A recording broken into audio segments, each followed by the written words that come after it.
The first thing we're going to be covering is a private money lender list that I promised everybody. How many people came here for the private money lender list? You came here specifically for that. We're going to start off with that exact thing. And then the next thing we'll do after I give you guys the private money lender list, I'm going to break down what you should be using it for, how to reach out to these individuals. I will walk you through that for about 10, 15 minutes. The next portion of the training today is going to be how I helped a homeless lady get her very first deal. And I'm going to walk through that method, and I'm going to walk through the game plan with her. And then I'm going to give you the contracts and the paperwork that allows you to do the method that I showed her how to go do and how she got her first deal. Let's see, now it's been 2 weeks since she got her first check. But she got her first deal in less than 16 hours worth of work, starting from scratch in a shelter as a homeless person. She's been on the streets for 4 years or more, actually probably coming on 5 years. She's been on the streets. And I'll tell you guys that whole entire story today, and then we'll jump into more additional training as well. So if you guys are over on YouTube and you guys want to hang out with us on Zoom, I will give you guys the Zoom link. But my friend Maddie, my homeless friend, she is over on YouTube today. So if you guys want to hang out with Maddie in the side chat over on YouTube, feel free to do that. She should be over there today. And I just got to set everything up. I apologize. It takes a couple of minutes, everybody, to make sure all of these things are set up. Okay, cool. So let's start with the private money lender list. A couple of things that I want to explain to you is people wonder, why do I give out a private money lender list? Aren't these important contacts for me?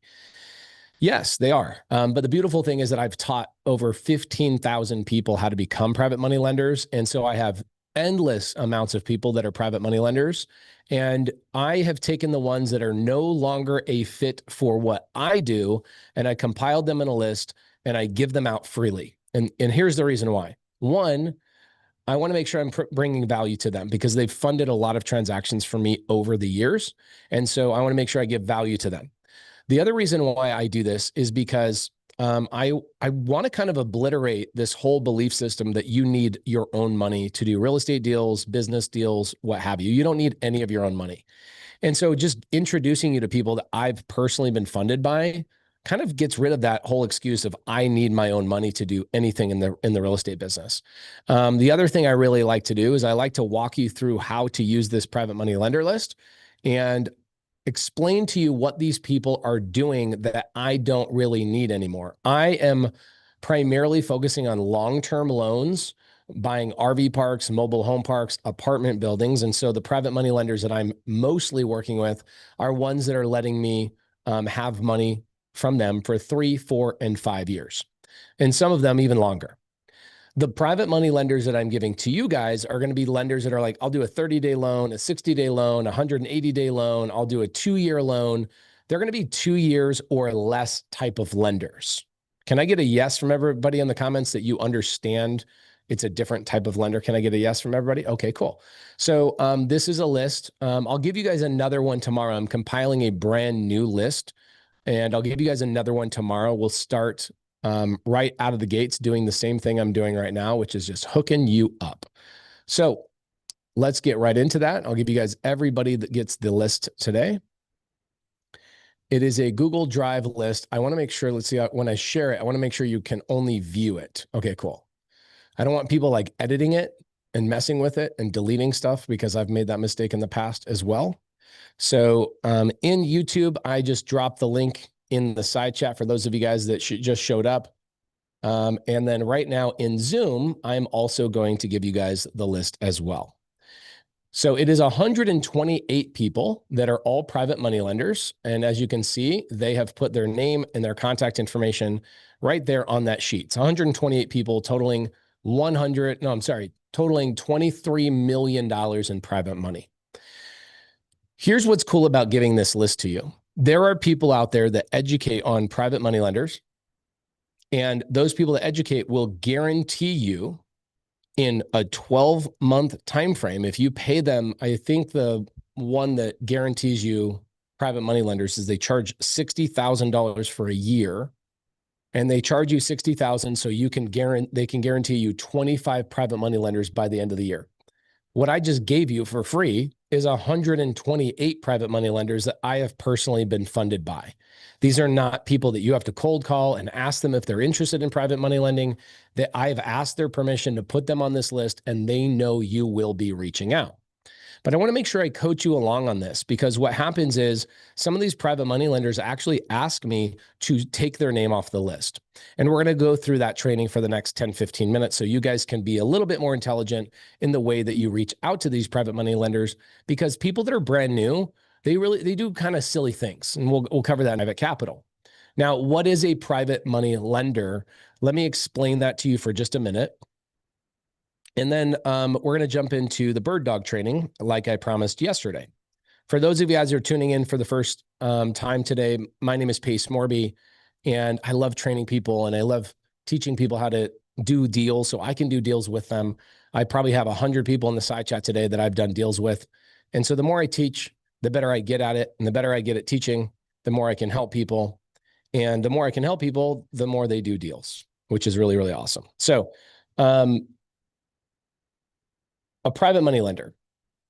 I am also a private money lender. A private money lender is an individual, not a company.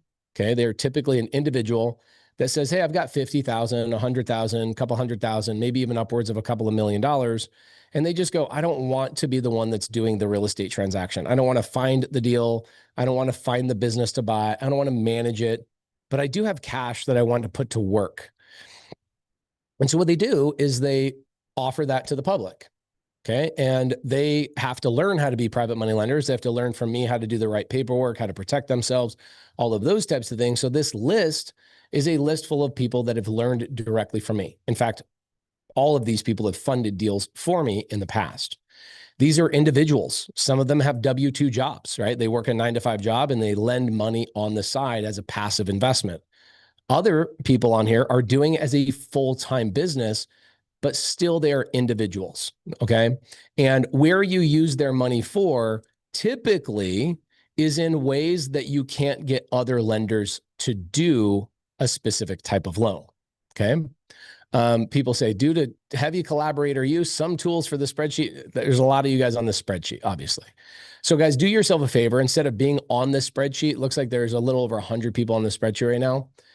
Make a copy of it on your Google Drive so you guys can have a copy, and then get out so other people can get in there and also get a copy of it, okay? So here's where I use private money lenders very frequently. I will use a private money lender in my fix and flips. And if you guys have ever heard people say, I fix and flip with no money in my pocket, here's how we do it.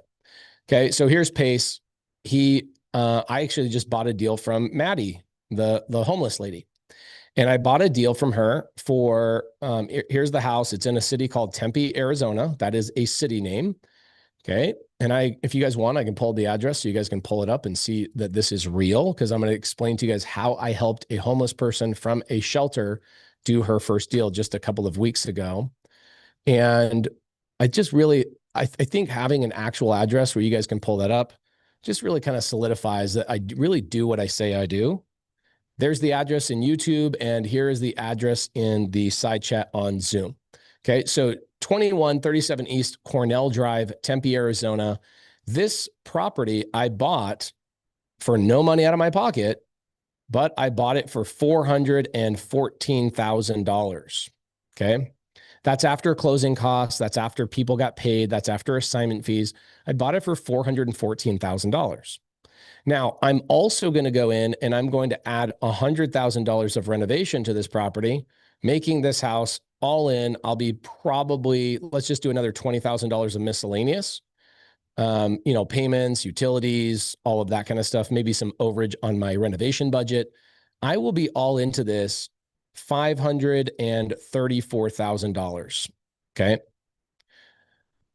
And the property, once it's done, it will be worth about $600,000.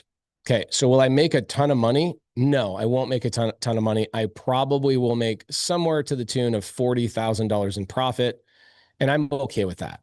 And some people that are new are like, wait, what are you talking about, Pace? That's, $66,000 in spread between what you're into it for and what you're selling it for.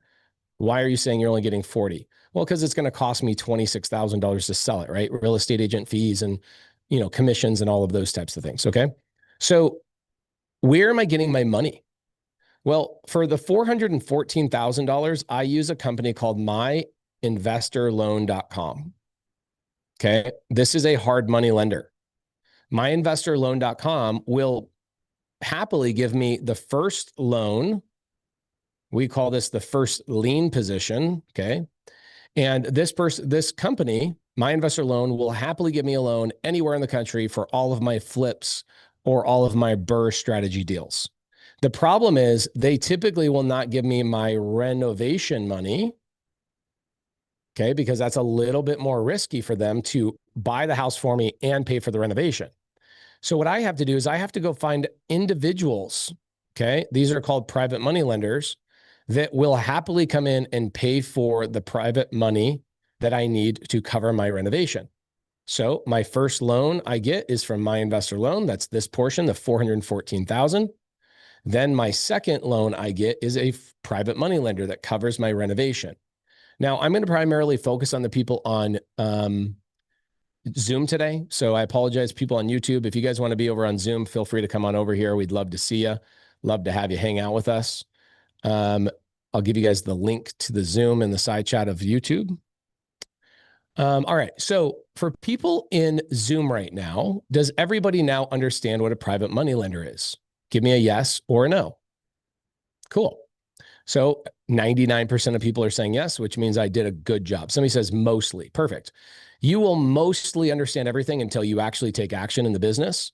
And one thing I can tell you is everything you want to learn is on the other side of action, right? So here's where you guys are a lot of you guys are going to get stuck. There's this big thing called action, taking action. And you are right here. And everything you want to earn and everything you want to learn is on the other side of that. Okay. And so sadly, you guys will go, I mostly understand this. Well, yeah, because you need to do the thing in order for you to actually understand the thing. Okay. Jacqueline Henderson, guys, did we give the list in the side chat? Did we give the list out? We sure did. So for those of you guys that showed up late, I'm going to put the side chat on pause. We're going to drop this link one last time. Here is the list, the Google sheet for the private money lenders as promised. Now, what I'll do is I'll give you guys another list with another group of individuals tomorrow. And let's talk about how to reach out to them right now. Okay. So now that we understand who they are and what they do, every one of them has a different type of business. And I can tell you, let's say I'm a nurse, right? And I work 4 days a week as a nurse, and then 3 days a week, I'm a lender, right? Private money lender. And I'm on this list. And somebody sends me a text message, and that text message is, hey, are you Maddie? Right? Let's say that the private money lender's name is Maddie. Give me a thumbs up emoji if you're going to be happy with that text message, or a thumbs down emoji if you're going to be unhappy with that message. You're busy, right? You're a mom of 3. You were a nurse for 4 days in a row, and now somebody just blindly texts you, does not introduce themselves, does not say where they got your information, and they just go, hi, are you Maddie? And then boom, that's it. Is that an okay text message to send to people? Or is that kind of like a heathen, like some sort of animal that walked out of a cave that does not know how to communicate with other human beings? The proper way to communicate with a private money lender is you introduce yourself. Hi, my name is Pace. I got your name from a list that Pace Morby gave out. I'm looking to build relationships with private money lenders. What are the types of things you like to lend on? That would probably be a pretty good text message to send. I've introduced them, myself, my name, where I got their information, what my intention is, and I'm asking them a question of how can I bring them value by bringing them the appropriate things. What happens is I actually get some of these private money lenders that are really good friends of mine, and they ask me to pull them off the list. And the reason being is because they get sick and tired of receiving text messages from people that have such low emotional intelligence that just go, hi, is this Sam? And that's the only form of communication that the private money. Do you think a really busy person is going to look at that and go, wow, I'm really glad that this person that didn't introduce themselves sent me this text message, and now I can take some time out of my day to try and figure out who they are and where they got my information? Or do you think they're probably just going to ignore you? Okay, thumbs down, they're going to ignore you. Thumbs up, they're going to be happy. What do you guys think? Now, it's sad that I have to do this training and it's sad that I have to communicate this way, but this is a common problem with people that are reaching out to private money lenders. Now, these private money lenders will give you loans on houses. They'll give you loans on cars. They'll give you loans on airplanes. They'll give you loans on buying a business. So let's say you're going to go out and get the majority of your money from an SBA loan, or you're going to get seller finance from a seller, but you still need a portion of down payment money. That is where you use these private money lenders. Okay. Think of them as a credit card, right? They kind of fill in the gaps of what you're going to need. The majority of the money is going to be either seller finance. Okay. The seller is going to let you make payments on the majority of the money, or you're going to go get a hard money loan from a company like myinvestorloan.com, and they're going to give you the majority of the money. Then it's the small portion that that company will not give you that you go and ask these private money lenders for. For example, this property that I just bought on Cornell from Maddie, which is the next part of the training, how did Maddie get her first deal and how you can do a bird dog deal as well. I go get this house. I say yes to the house. I commit to the house. We immediately call My Investor Loan to go, hey, we have a house that needs to close in 5 days. My Investor Loan tells me how much they're going to give me. Then I know exactly how to reach out to these private money lenders. And I say, hey, it's Pace. We've got a new project. 90% of my money is secured with myinvestorloan.com, but I'm looking for the other 10% to make it so I'm no money out of pocket. Are you interested in looking at this opportunity?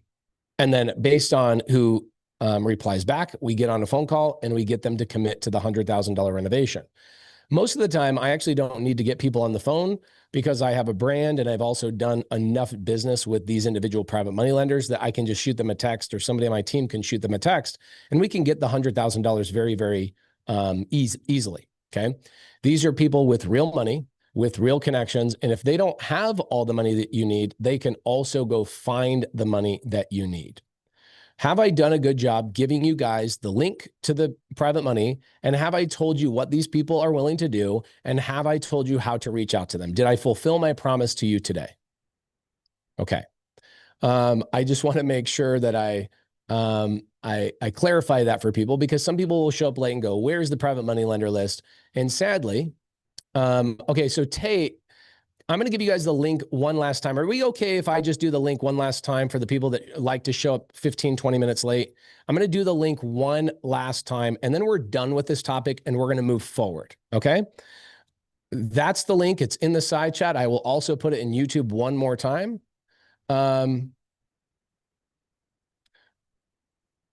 Let's see here. Cool. There's the link in the side chat. Love it, love it, love it. And there's the sheet. I will pin it to the channel so you guys can see it over there on YouTube. Okay. All right. Now let's get into the next part of the training. What I want to talk about is what I promised you guys yesterday. We did a 4-hour training yesterday. And towards the end of the day, somebody asked me, hey, I really would love to, learn a little bit more about bird dogging. And I said, no problem. Let's start a little bit earlier tomorrow, which is why we started early today. Let's start earlier tomorrow. We started an hour early so I could have 45 minutes to explain to you how I helped somebody who was living in a homeless shelter about 30, 40 days ago get her first deal with no money, no resources, and literally just being trained by me. Now, I can't go back and spend 3 hours on this topic. I want to make sure I'm very clear here. If people show up late, I'm going to ignore their questions. You got to show up on time to my trainings because I have so many things I want to teach you and I have so many things I'm excited about. I can't keep going back and forth, back and forth. Give me a thumbs up emoji in Zoom if you guys are all on the same page that I'm not going to go and rehearse the exact same thing that I said 5 minutes ago. And by the way, if you have your hand raised right now, that means that you have a question that is unrelated to anything that I'm talking about. And so the other thing I'm going to do today is I will happily answer questions, but I will not answer questions from anybody that has a question that is unrelated to the topic at hand. We're going to stay on topic. I think it's disrespectful to the people that decide to show up to learn a topic and somebody comes in and goes, Pace, I have a deal. I know it's not what you're talking about right now, but I have a hard time saying no. I say yes to everybody and I have a hard time saying no. So I'm going to protect myself. Okay, so like Michael Tillman has his hand raised. Let's see what Michael Tillman has to say real fast. Michael Tillman, how can I help you? You've got your hand raised before I've even got to Q&A. How can I help you today?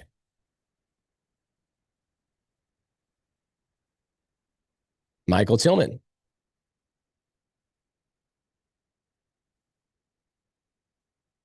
Michael, how you doing? How can I help you? Okay, so this is why I don't love to do Q&A at the beginning. A lot of times people have no idea that they actually raise their hand. So Michael Tillman, I'm going to lower your hand and I will not be answering questions because we're going to go through all the topics. Okay, we're going to go through the things that we promised everybody today. And I'm actually going to remove. Okay, perfect. Let's go. Cool. So let's jump into how did I find Maddie and why the heck did I help Maddie? And we'll give you guys the whole story.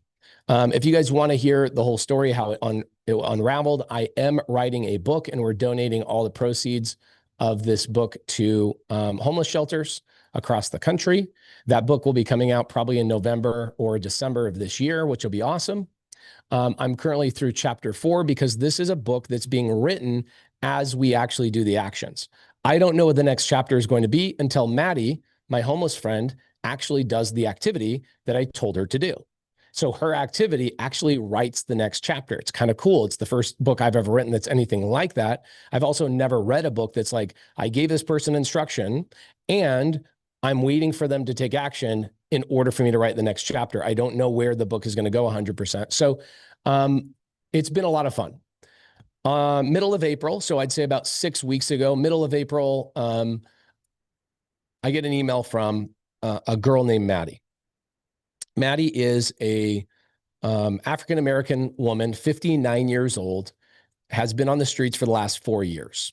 She sent me an email, very overly positive, and she says, Pace, I live in a shelter. The shelter is going to kick me out of their program in 30 days, and I need to get some active income coming in. I've been watching you on YouTube. I see all these people that you have that are SubTo students that are highly successful, and I want to be your next SubTo success story. And I go, okay, cool. I'm reading through, and she says, I live in Mesa, Arizona at a shelter. I go, I live in Mesa, Arizona. Like I get 1,000 people a year ask me for my help. And I just point them to my free resources. Here's YouTube, here's Facebook, here's this, here's that. If you want to spend some money, go buy my book on Amazon, $16, right? And I then realized, I'm like, she's so close to me. Why don't I say yes and just say yes to opportunity and see what happens? And next thing you know, I'm asking Maddie, hey, Maddie, I'd love to help you out as long as we can document, as we can record, and we can share all these recordings with the world. Me spending time with you, me teaching you. I don't want to hang out with you unless there's a camera turned on 100% of the time. And if you're okay signing a media release so we can just give all this content away and not charge for any of it, I would love to help you, and let's see what you can do. So a couple days later, I find myself picking her up at 7 o'clock in the morning from her shelter in Mesa, Arizona. And we spent 14 hours together that day. Why 14 hours? Well, the reason being is because I was already on my way to Los Angeles to buy a company, and it was the only day that I could spare spending any time with her. I have my life is planned months in advance. And so I didn't have any openings to have a couple of minutes here and a couple of minutes there to give her some advice. That's my YouTube channel's for, right? And so I said, hey, if you can hang out with me in Los Angeles, I'll buy you a ticket and you can just hang out with me all day long. I'd love to hear your story. And so for that whole entire day of hanging out with her in Los Angeles, 14 hours, it was nothing but me getting to know her story. How did you get onto the streets? What happened to you? Why are you here? Why are there family members not helping you and supporting you? I asked every question you guys can imagine. I was with her for 14 hours. I dropped her back off at 11 o'clock at night, and I decided, let's do this.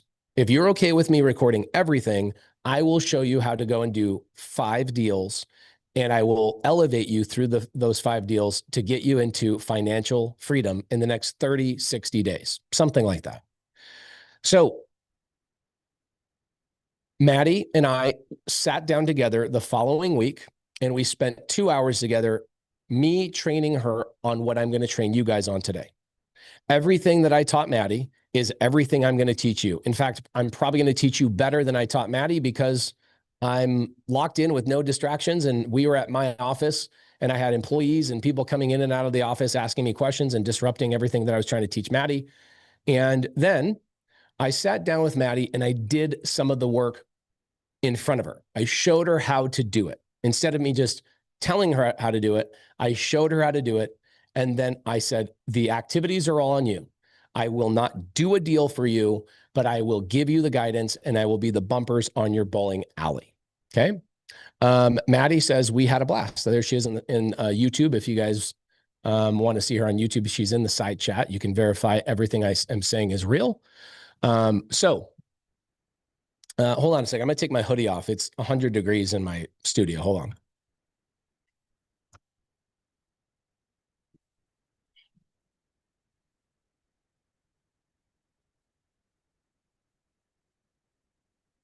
All right. So Maddie and I sat down for a couple of hours and I taught her about something called bird dogging. That's what I'm going to teach you guys right now. And my game plan with Maddie is this. Please pay attention. I'm not going to stop and rehearse this. I came up with a catered game plan for Maddie, just like I do for all of my students. I give them a catered game plan based on where they are. Okay. So what I told Maddie is I said, all right, Maddie, here's what you don't have. And this just proves to you that it doesn't matter who you are and what you have or don't have in real estate, you can get a deal done. Maddie doesn't have these skills. She doesn't have the ability to negotiate. She doesn't have the ability to comp, okay, or compare properties. And as I'm typing out these skills, I want you guys in the side chat here on Zoom to just say, me neither, or I don't either. I don't have those skills either. And I just want to verify that it's perfectly okay for you to not have these. So you don't know how to negotiate. You don't know how to go into somebody's home and cold call them. Okay, that's another one, cold call. You don't know how to pull a list of houses to call. You don't know how to do paperwork. You don't know how to flip a property or finance a flip. You don't know how to manage contractors or even find a good contractor, right? You don't know if a deal is a good deal or not. You are deathly afraid of making a mistake. Okay. How many people are deathly afraid of making a mistake that will cost them money? How many people are letting fear control them? And that's perfectly fine, by the way. I'm not going to criticize you because I came up with a catered game plan for Maddie. Okay. And if you pay attention, this will also help you out. Okay. So deathly afraid of making a mistake, can't afford to lose. I think a lot of people, for some reason, think that if they get into real estate, there's losses involved because there you go. People in the side chat say, yeah, I do have fear. Okay, cool. How about you're afraid of what happens if the seller says yes? Okay. How many people are afraid if you call a seller and they say yes, you're like, what do I do now? Right? You're sitting there going, what are the next steps?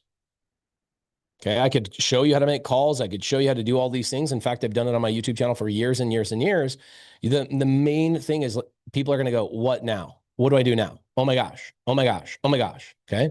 So these are skills that she doesn't have. And she probably has other things, right? Imagine you've been on the streets for 4 years. Do you think you maybe have some limiting beliefs? Okay. I call it BS, your belief systems. You got some BS. How many people got some BS floating around in their head? You got some belief systems in your head that it's like, I can't do this. Okay. Jermaine says trust issues. Okay, cool. Totally get that. I can tell you right now that Maddie definitely had trust issues. Okay. And so there's all sorts of things. And so what I did is I said, oh, this is easy, Maddie. What we're going to do is I'm going to have you do 5 types of deals. So please listen to me because this is the game plan I'm currently going through with Maddie right now. I've already successfully gotten her her first deal. She did the work. I did the training and I was her support, right? So the first deal that I wanted Maddie to do is what we call a bird dog deal. Write that down if you don't know what it is. That's what we're going to talk about today. Okay. So the first thing we did is the bird dog deal. I also told Maddie that we're going to go and do deal 2, deal 3, deal 4, and deal 5 together. And I will then no longer do deals with her, and we will be done writing the book. And if her and I continue to do deals together, perfect, but she will have to go find other SubTo members in my community to do deals with, because I will no longer be her support system. Okay. So I will explain to you what bird dogging is after I break down what her other deals are going to be. Guys, this woman has literally zero resources. She has a broken phone that doesn't even allow her to legally have Zoom on it. So she couldn't join the Zoom today. She had to be on the YouTube Live. That's why we have the YouTube Live. Okay. So she's over there today. She has the most god-awful phone you could even imagine. I send her a text message. Half the time the messages don't go through. I have to press them to go through again. She's on limited data. If she's not on Wi-Fi, her and I can't communicate with each other. It's atrocious. So she's already at that disadvantage. She also lives in a shelter that is limiting her time. Okay. They're limiting her ability to be in that shelter. And they're basically saying, when I first met her, they're saying, you have 30 days to get out of the shelter. And they've already moved her. Now, what happened is something kind of scary happened last week. They moved her to a staging shelter after she got her first, or right before she got her first deal. So they moved her a staging location, which basically says, we're putting you back on the street and we're getting you mentally equipped to get back on the street. So the shelter she was in Mesa was a hotel. Okay, they took a hotel and they retrofitted it into a shelter, and she had her own room. She had a kitchen, she had a microwave, she had all of these things, and she had Wi-Fi. So she had the ability to have a roof over her head for the first time in 4 years. Okay. So what she ended up doing is her and I started working together. Bird dogging. Pace, tell us what bird dogging is. I promise you I will. I don't want Maddie to be the whole entire point of this conversation today. I just want to explain to you guys what are the 5 deals I'm going to do with her, and then I'm going to go back and focus on bird dogging. Can we all get a yes? That we understand where I'm going and why I'm going this direction. By the way, guys, please do not ask me if you can help her. My SubTo community has asked me thousands of times, can I just help this lady? If I'm writing a book to try and get the world to see a homeless person can do this, do you think it would be appropriate for you to reach out and help this lady by giving her things? Or do you think people with limited mindset that have the victim mindset of, well, I couldn't do a deal because so-and-so gave her X, Y, and Z. They put her on their cell phone plan. Do we all agree that helping Maddie beyond giving her teaching is an absolute inappropriate thing to do for the people that are going to read the book in the future? Yes or no? Is it inappropriate? Yes or no? Okay. So please, as we're going through this today, let's just all solidify that you are not allowed to ask me in the side chat, hey, can I donate money to her? No. Can I give her some clothes? No. Can I buy her a sandwich? No. Do not do anything. You are going to ruin it for somebody else that's reading the book, and they're going to go, there's no way that Pace or somebody didn't help this lady. There's no way that blah, blah, blah, blah, blah. Guys, I have recorded everything I've done with Maddie, and I'm giving it all away in chronological order so that everybody that has the limiting belief mindset of I can't do this can watch a homeless person do the work. Okay. So the second deal that we're going to be doing is her phone is so bad that I said, I'm going to show you how to buy an iPhone on seller finance. And the reason why I want to show her this as her second deal is because I want her to take baby steps into understanding that you can buy anything with creative finance. You can buy a car, your personal home. You can buy RV parks, mobile home parks, self-storage, land, apartment buildings, Section 8, Airbnb, whatever it is that you want to get into. Creative finance will allow you to do that. And so I wanted to start something small on a tool that she needs. And so the next training that I'm going to be doing with her is showing her how to buy anything she wants, any tool she needs on seller finance or on SubTo. And so what we will be doing is starting next week, her and I are going to start working on getting her a phone. And then I'm going to work on the third deal. Okay. So do we all agree? My first deal is let's get money in your bank. My second deal with her is let's get you a better phone. I don't want to go get you a phone. That's not going to help you make money right now. Let's get you money in the bank. Then we'll go get you a phone on seller finance where we don't use any of your money. Then deal number 3 is she's going to be doing bird dogging for money. Okay. Bird dogging works for both real estate, businesses, and also money. I'll explain that to you guys today as well. So that will be the third type of deal that she will do. Okay. So the third type of deal she'll do is bird dogging money for me. And she's already started working on this, which has been awesome. The fourth type of deal that she's going to be doing with me is I'm now going to show her how to go buy a laptop on seller finance, right? Go to Facebook Marketplace or Craigslist, because by this point, she has so many contacts of my students in SubTo. She has so many people that are looking at and sending her opportunities, not because they just know who she is, but because she's done the work that I'm going to tell you I taught her how to do in step number 1. Now she'll have a laptop, she'll have a CRM, she'll have the ability to actually start building a significant business because it will be organized. That will be the fourth deal that she does.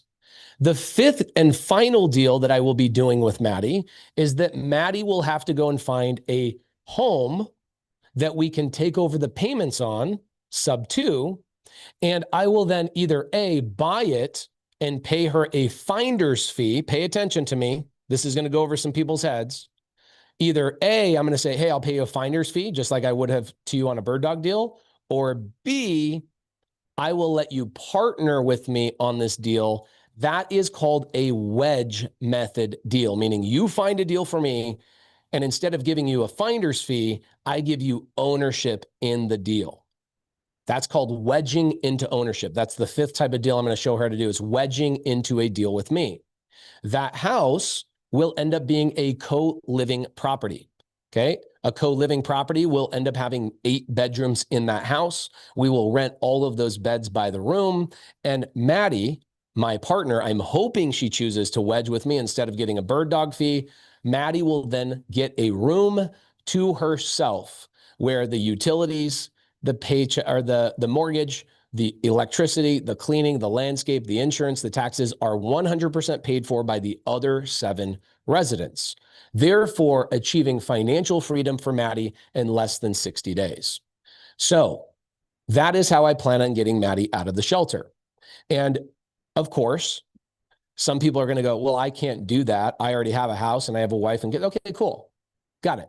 So you have different set of situations, but you can still follow the same exact path and still do the exact same deals. Do we all understand what I'm doing with Maddie and how I'm getting Maddie out of the shelter? Yes or no? Okay, cool. Now, why do I do this kind of stuff? I do this kind of stuff because I can. And it's a weird, fun thing that I like to do, is challenge myself. Oh, you're a 6-year-old. And people say that I can't do a deal and they're 52 years old. I have shown 6-year-olds how to do deals. I've also shown people, one of my most wise students, she is now 92, but she got her first deal at 91. I love finding the avatar that says they cannot do this business. I love it.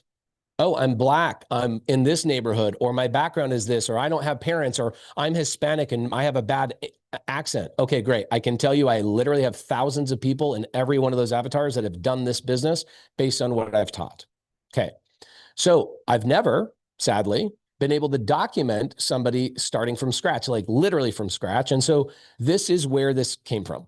And we're going to jump into bird dogging. I'm going to give you guys the contracts, all the paperwork, all of that kind of stuff. What about if we're currently abroad? So Pedro Cale, I don't know how people working abroad that are on a live Zoom with me right now don't realize that you have the internet and you can literally do this business from anywhere. Why is that even a question? I don't know what you're smoking, but if you are smoking something, give me a little bit of it so I can sell it to people, okay? Maddie is 59 years old. She's been on the street since she's 55. Okay. She has had incredibly horrible things happen to her in her background, in her past, that have displaced her. She does not have mental illness. She does not have a drug dependency. It is just incredibly hard to live. Okay. Avatar is a type of person, Dwight Cravens. Okay. Dwight Cravens. Avatar is a type of person or a demographic. Okay. So bird dogging is amazing because you don't have to find deals. You find people who have deals and you bring those deals that somebody else found to a buyer. And we will explain to you guys all of those things. Okay. Emily Simmons, thank you so much for making that comment. Emily Simmons says in Zoom, pace leaves no loose ends. I appreciate that. I do the best I can to educate people the best I possibly can. Thank you guys. YouTube, everybody on YouTube. We got like 250 people on YouTube, and we've got 700 people over here on Zoom. So good, 1,000 people or so hanging out with us today. Thank you guys so much for showing up early today. I appreciate you. Okay. So here is what bird dogging is. And I did not teach her how to do anything that she can't do. And I can tell you, I've helped a 6-year-old do this, a 91-year-old do this. I've helped everybody in between do this. Literally, my daughter Corbin is going to get her first bird dog deal this year. She's 7. Okay. Well, of course, she's Pace's daughter. So of course she came out of the womb just knowing all this stuff. She didn't have to learn anything. Great. Well, we will document all this and give it away. So what am I doing with Maddie is I looked at Maddie and I go, okay, Maddie has limited time. I don't want Maddie working 8 hours a day. And so what I did is I gave Maddie a limitation of 4 days a week. She's allowed to work 45 minutes per day. Can I get a thumbs up on Zoom that everybody understands that I only let her work 45 minutes, 4 days a week, and she got her first deal in 20-something days, which means she put less than 16 hours worth of work into getting her first deal, starting from nothing, having no education, no experience, no license, no background whatsoever in real estate, got her first deal in 16 hours. I need you guys to understand this because time is such a lie. People go, I don't have time. That's incorrect. The truth is you think you need more than 45 minutes a couple of times a week. You just need Monday, Wednesday, Thursday, Saturday. You do that 4 days a week, 45 minutes, and you do what I'm about to tell you how to do, you will 100% get a deal. Okay. So here's what bird dogging is. We're going to explain it to you in layman's terms. Then I can explain it to you in real estate terms. So let's explain it to you in something that you understand. How many people in here have no idea what bird dogging is? Give me a me in the side chat. I want to get permission from the people that do know what bird dogging is. You guys need to understand there's a lot of people in here that have no idea what bird dogging is. If you do not know what bird dogging is, say me in the side chat. If you do not know what bird dogging is, say me in the side chat. Okay, cool. It is not a JV, by the way. It's not a joint venture. Okay. Cool. So we got a lot of people in the side chat that say, I do not know what bird dogging is. So for those of you guys that already know what bird dogging is, please be patient as I explain this. In fact, if you already know what bird dogging is, and maybe you've done a bird dogging deal with me, the only thing you should be paying attention to right now is how I educate this so you can educate other people on how the way I do and my method of how I teach people. So we're going to start with a chicken. Okay. We got a chicken. I know that my chicken is horrible. I totally get it. I need to work on this, but I don't have a lot of time. This is a chicken. A chicken has eggs. Okay. Now, a chicken doesn't know how to sell its eggs to Walmart. And so a chicken needs a farmer in between. I want to follow along with you guys so you guys understand this. The chicken in this analogy is the seller. The eggs are their house. And the farmer is the agent. Okay. Now, what does a farmer do? Well, a farmer takes these eggs and they go and put these on a marketplace called Walmart. Okay. Now, for those of you guys that don't know, the tie-in here is that would be the MLS or the multiple listing service. That is the place where real estate agents go list the properties for sale. Okay. Now, Walmart, obviously, you guys have all been to Walmart. Everybody here has been to Walmart. You are a buyer of eggs, okay? So you go to Walmart and you buy eggs. Pretty interesting. Now, what is a bird dog in this situation, right? Because the buyer is, let's say this is the fix and flipper, or let's say this is the investor that's going to buy the house and hold on to it and rent it out on Section 8 or what have you. Or let's say that this is a family that's going to move into the house. I've moved into a lot of the houses I bought on Creative Finance. But this buyer is going to buy these eggs from Walmart, right? So obviously the buyer is not going to go build a house themselves in this situation. They're not going to go directly to the chicken. they're going to go to Walmart. It makes it convenient. There's a whole system set up for people to have a convenience in buying eggs and a convenience in buying houses. Now, how many people have used Instacart to go and buy eggs from Walmart, Target, or what have you? How many people have used Instacart to buy anything? Really, it doesn't have to be eggs, anything. You've done Instacart to buy anything. Okay, cool. Tons. Teresina says tons. Muhammad says all the time. Okay, you guys need to understand that the Instacart person is in this department right here, where the buyer's like, I don't want to go over to Walmart. I don't want to go and do the thing. I'm busy. Well, Instacart is the bird dog in this scenario. Okay, so what the bird dog does is the bird dog says, all right, so let's just say that this is Maddie. Okay. Maddie goes to Walmart and says, hey, give me eggs so I can go deliver them. No. What Maddie does is Maddie goes and finds the buyer. Okay. And this is how you bird dog. You find the buyer first. Pace, are you going to show us how to find a buyer? Yes. Relax. Maddie's buyer was me. And so the first question that Maddie asks is, what are you looking for? Okay. What do you want to order from Walmart? I will go find it for you. And so she asked me what I'm looking for. And I really only do deals with my SubTo members. And so I'm going to give you guys a website, but don't go there. If you're not a SubTo member, don't go there and go, oh, I can do a deal with Pace. I will not do a deal with you if you're not in my community. I love focusing on the people that are in SubTo. But let's go to this website. Every good buyer is going to have a domain similar to this. So check this out. You're going to have pacesbuybox.com. So check it out. My mobile home park box, my RV park buy box, my single family homes, my multifamily buy box, all of these things a good buyer is going to have laid out, which is basically their order that they give to a bird dog. And they go, these are the things I'm looking for. Well, Pace, you're like, why aren't you going and looking for these deals yourself? Okay, great. I'm glad you asked this because you need to understand, does Instacart provide a massive value and charge a fee to save the buyer a ton of time? Give me a thumbs up emoji if the answer is yes. Does Instacart save you guys a tremendous amount of time? And is that a convenience factor to allow you to focus on other things? What if I want more time with my kids? I'm a father of 4, been married for 10 years with my wife for 16 years now.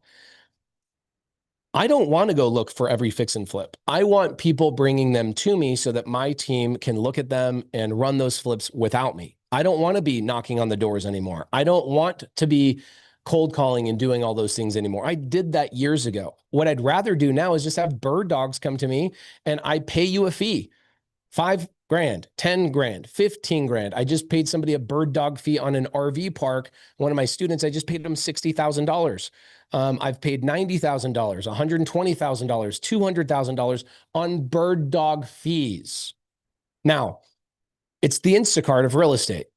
Okay. You guys have all participated to some degree in Instacart, and some of you weirdos that have not used Instacart really enjoy driving your not so busy butt over to Walmart and Target and perusing through the shopping center and wasting an hour and a half of your time walking through people's fart dust clouds.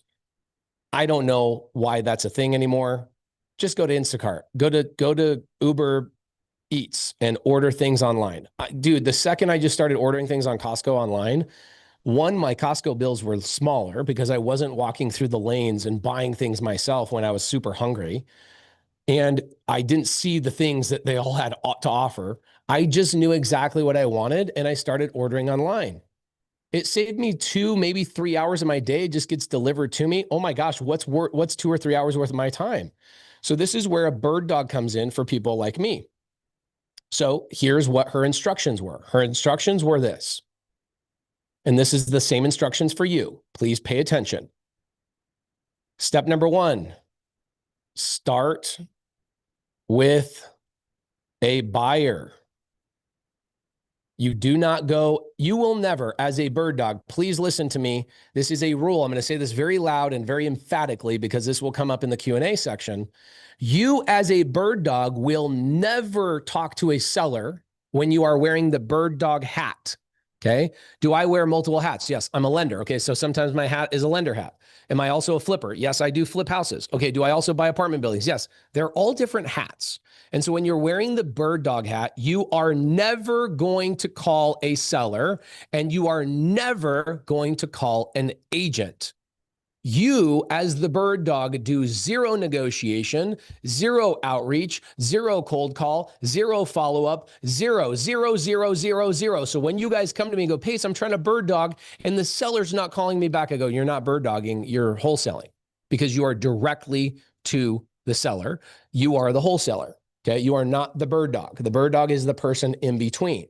Okay. You are playing the role of Walmart if you are the one negotiating with the farmer. Okay, give me a thumbs up if you guys understand this.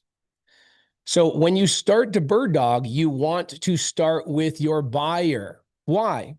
Would it make sense for Instacart to go over to Walmart and just buy a bunch of stuff from Walmart and then go drive around neighborhoods and try and sell it? Or does it make way more sense for Instacart to just wait for their buyer to tell them exactly what they want? Okay, I think we understand the answer. So what people will do wrong with bird dogging is they will not work for one buyer. They will overwhelm themselves and they'll just do everything out of order, because that's what humans do. They try and overcomplicate everything. This is too easy, Pace. Because if this is that easy, I should have already done a deal. Yeah, you should have, but you went and paid for some stupid Airbnb mentorship, and you paid for some other stupid Section 8 mentorship, and you paid for these other things, and you didn't do anything with them.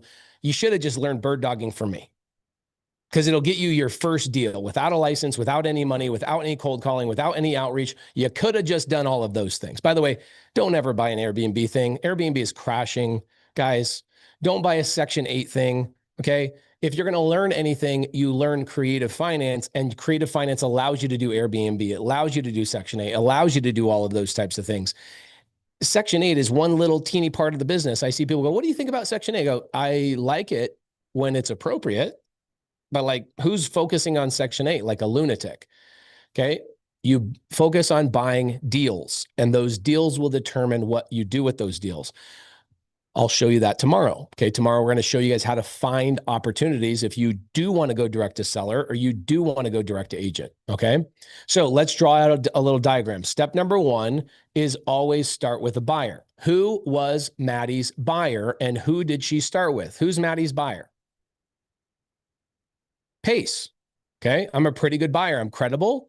I've never screwed anybody. If you've ever heard of me screwing somebody, it would have been online by now. Okay. The only thing that you'll ever hear about me online is people jealous of how freaking awesome my mullet is. Okay. You'll never hear somebody saying Pace took advantage of somebody. In fact, I'm overly generous with the way I pay people. Okay. So step number one is you start with a buyer. So if you're taking notes and you want to do bird dogging, you never, ever, ever, ever break my rules. Start number one, right out of the gate, start with a buyer. Pace, but you haven't showed us where to find a buyer. I know, because I know how to teach and in what order. So please be patient. So number two, only one buyer. Okay. Maddie, I told her, I said, the second you cheat on me and you start sending deals to other buyers, you and I are done. She's like, wait, why? You don't want me to do deals with other buyers? I go, I do once you do your first deal. Once you do your first deal, I don't care what you do. You can go willy-nilly, but if you want to get your first deal done, you should focus on one buyer. Well, why, Pace? Well, because you will get confused. You're so brand new to real estate. The terminology confuses you. People are talking too fast for you. You have so many things you've got to learn in real estate. Why would you have two customers? Okay. Have you guys ever heard the quote, no man can serve two masters? Who's heard that quote before? Okay. So that is exactly what I told her. And I'm telling you right now, no man can serve two masters. Okay. Cool.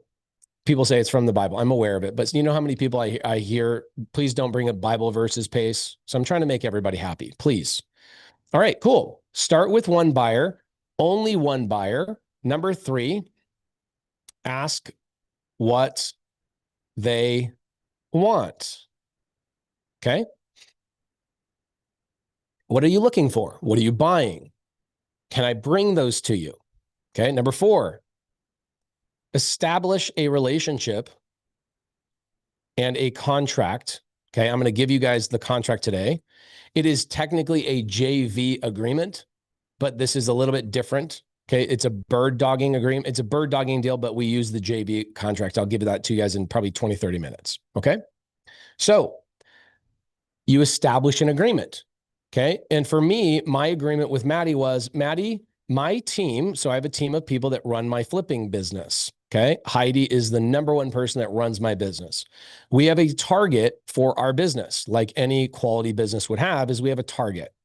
Our target is 10% net profit off the sales price of the house, which means if I buy a house and I'm selling it for $600,000, I want to make sure I take home how much money in the side chat. How much money is my team wanting to take home when we sell this property?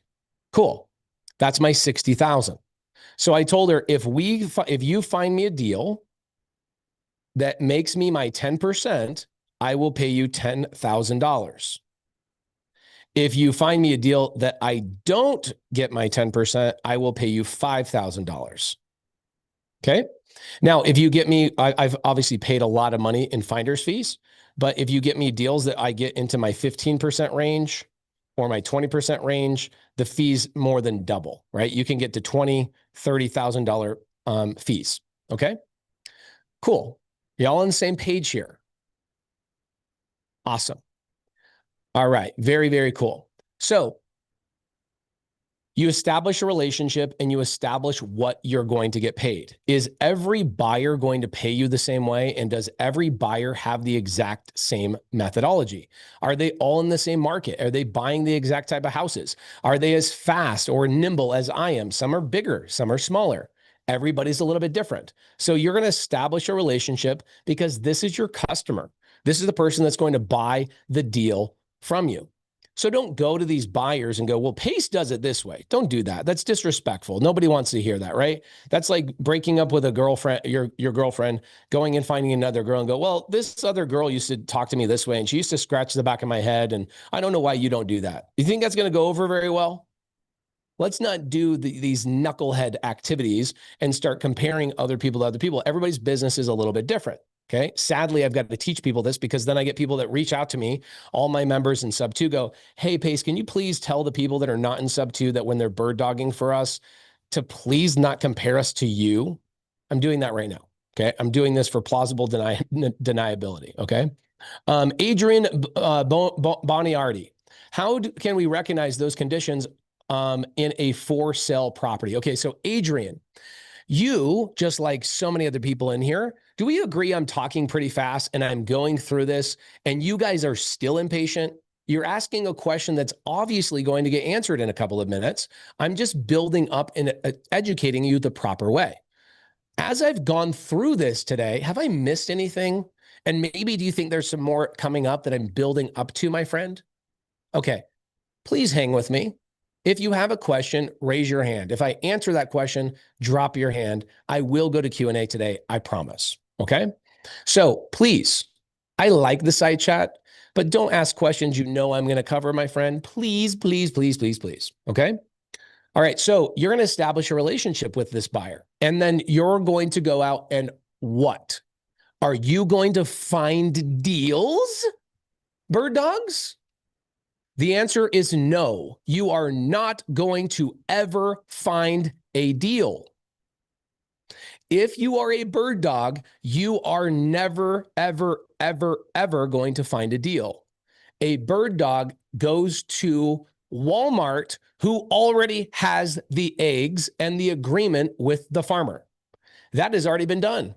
Somebody has already cold called a seller. Somebody has already negotiated with that seller. Somebody has already contracted that seller, and somebody has already got the property under contract. They've already done all of those things. Okay. So what I told Maddie to do is I said, Maddie, I want you to go find my SubTo community members, and you can find them in my free Facebook group. Okay. Creative Finance with Pace Morby. That's the name of the Facebook group. Creative Finance with Pace Morby. Pace, will you say it for a third time? Absolutely. Creative Finance with Pace Morby is the name of my free Facebook group. There's 170,000 members in that Facebook group, and 10% of them are my highly skilled and trained SubTo community members. You're going to go in there and you are going to find the ones that are doing deals, meaning the ones that go to the sellers, the ones that go to the agents and get those properties under contract. So what I told Maddie, which was step number 5, is I told Maddie, I want you to go and find the suppliers, okay? The suppliers of these deals. Go into the free Facebook group. That's one of the places you can find them.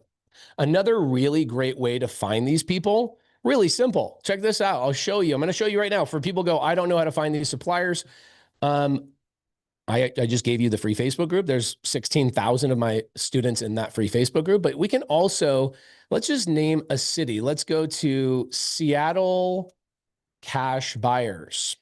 Now, look at all these people right here. They're all trying to get your attention. Look at all these people. These are people that are going out and marketing to sellers to try and buy their house. These are the ones that are knocking doors, sending out postcards, putting their names on billboards or TV, radio advertisements, and they're getting sellers to call them. These people are going into sellers' living rooms, negotiating with them face-to-face, following up, and getting these houses under contract at a deep discount. Once they get them under contract, they need to sell that contract to a buyer. Okay, that would be Walmart goes to the farmer, gets the farmer to negotiate a price on the eggs, and now the second they get those eggs on their shelf, they have to turn around and find those buyers. You, Instacart, you bird dogs, go to your buyer and go, what can I find for you? I'm going to go find the suppliers in town, and every time they get a property under contract, you are going to tell those suppliers this thing when you reach out to them. By the way, when you reach out to the buyers in step 1 and 2 and 3, you are going to say, here's your script. I'm giving you the script right now. Hi, I see that you're in Pace's SubTo community. My name is Pace. I'm brand new to real estate, and I'd like to find you a deal. Would you be okay if I sent you houses that wholesalers are sending me? Transparency, honesty, above board, love it. I hate people that lie. I hate people that are not transparent about what role they're playing. I hate people that say they're the buyer when they're not the buyer. It's a messed up part of this industry. People lie all the time, okay? So we're going to call these people and say, hey, I saw you in the free Facebook group. I want to establish a relationship with you. I want a bird dog for you, okay? Now, what you're also going to do is you're going to see people that are doing deals in whatever that city is. Okay, I just showed you Seattle. I could do any city, really, just on Google. I have other places I can find these for you. I'll show this to you guys tomorrow on some cool free software. But let's go to, how about, I don't know, Oklahoma, if that's even a real place. I don't know if it really is. Okay, there you go. Right there. There are people right here in Oklahoma that are spending money right here. Look, they're spending money to try and get sellers to see their name. Okay. Are these people actually buying deals? No, they're not. These people are wholesaling. And these are the people that are going to bring you deals. And so what Maddie did is I told Maddie, I said, Maddie, here's the goal. You're going to go and find 15 SubTo members in Arizona, 15 of them. And they're all knocking doors, cold calling. They're doing whatever. Not all of them. I mean, we have so many diverse people. A lot of people doing multifamily. A lot of people doing RV parks and mobile home parks and land development and apartment buildings and Section 8 and all of these types of things. But you're going to go find the ones that are doing single family houses in Maricopa County, because that's where I buy. Okay. Why single family? Pace, I want to get into RV parks so desperately. Okay, great. Get into RV parks after you do 5 bird dog deals. Prove to yourself that this business is real. Prove to yourself that you can do this and that nobody is going to stop you from doing it, and then upgrade into RV parks. We talked about this a little bit yesterday, but what's the number one reason why I want to focus on single family? I want you guys to write this down, please. Single family, by comparison to any other asset type, is literally 100 times more transactions every single day than any other asset type. I'll give you a really good example. In America, there's a little less than 18,000 RV parks. Okay. I love RV parks. We currently own 5.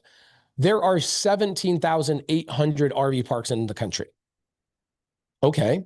By comparison, there are 17,000 single family homes in my zip code. So which one do you think is going to have more transactions, more at-bats, more opportunities for me to get a check next week or the week after? When Maddie found her first deal, she found it on Monday, Memorial Day. She got paid on Friday. That was the day we closed. It literally closed in 5 days. Single family not only has way more transactions, more frequently, they have way less problems. Yes, you're going to make less money than if you found me an RV park, of course.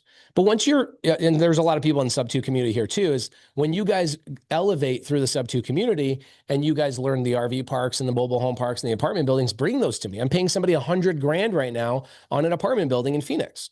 $100,000. All they did was bird dog the deal to me and they made $100,000. Okay. The problem with this is that RV parks have a long time to close escrow.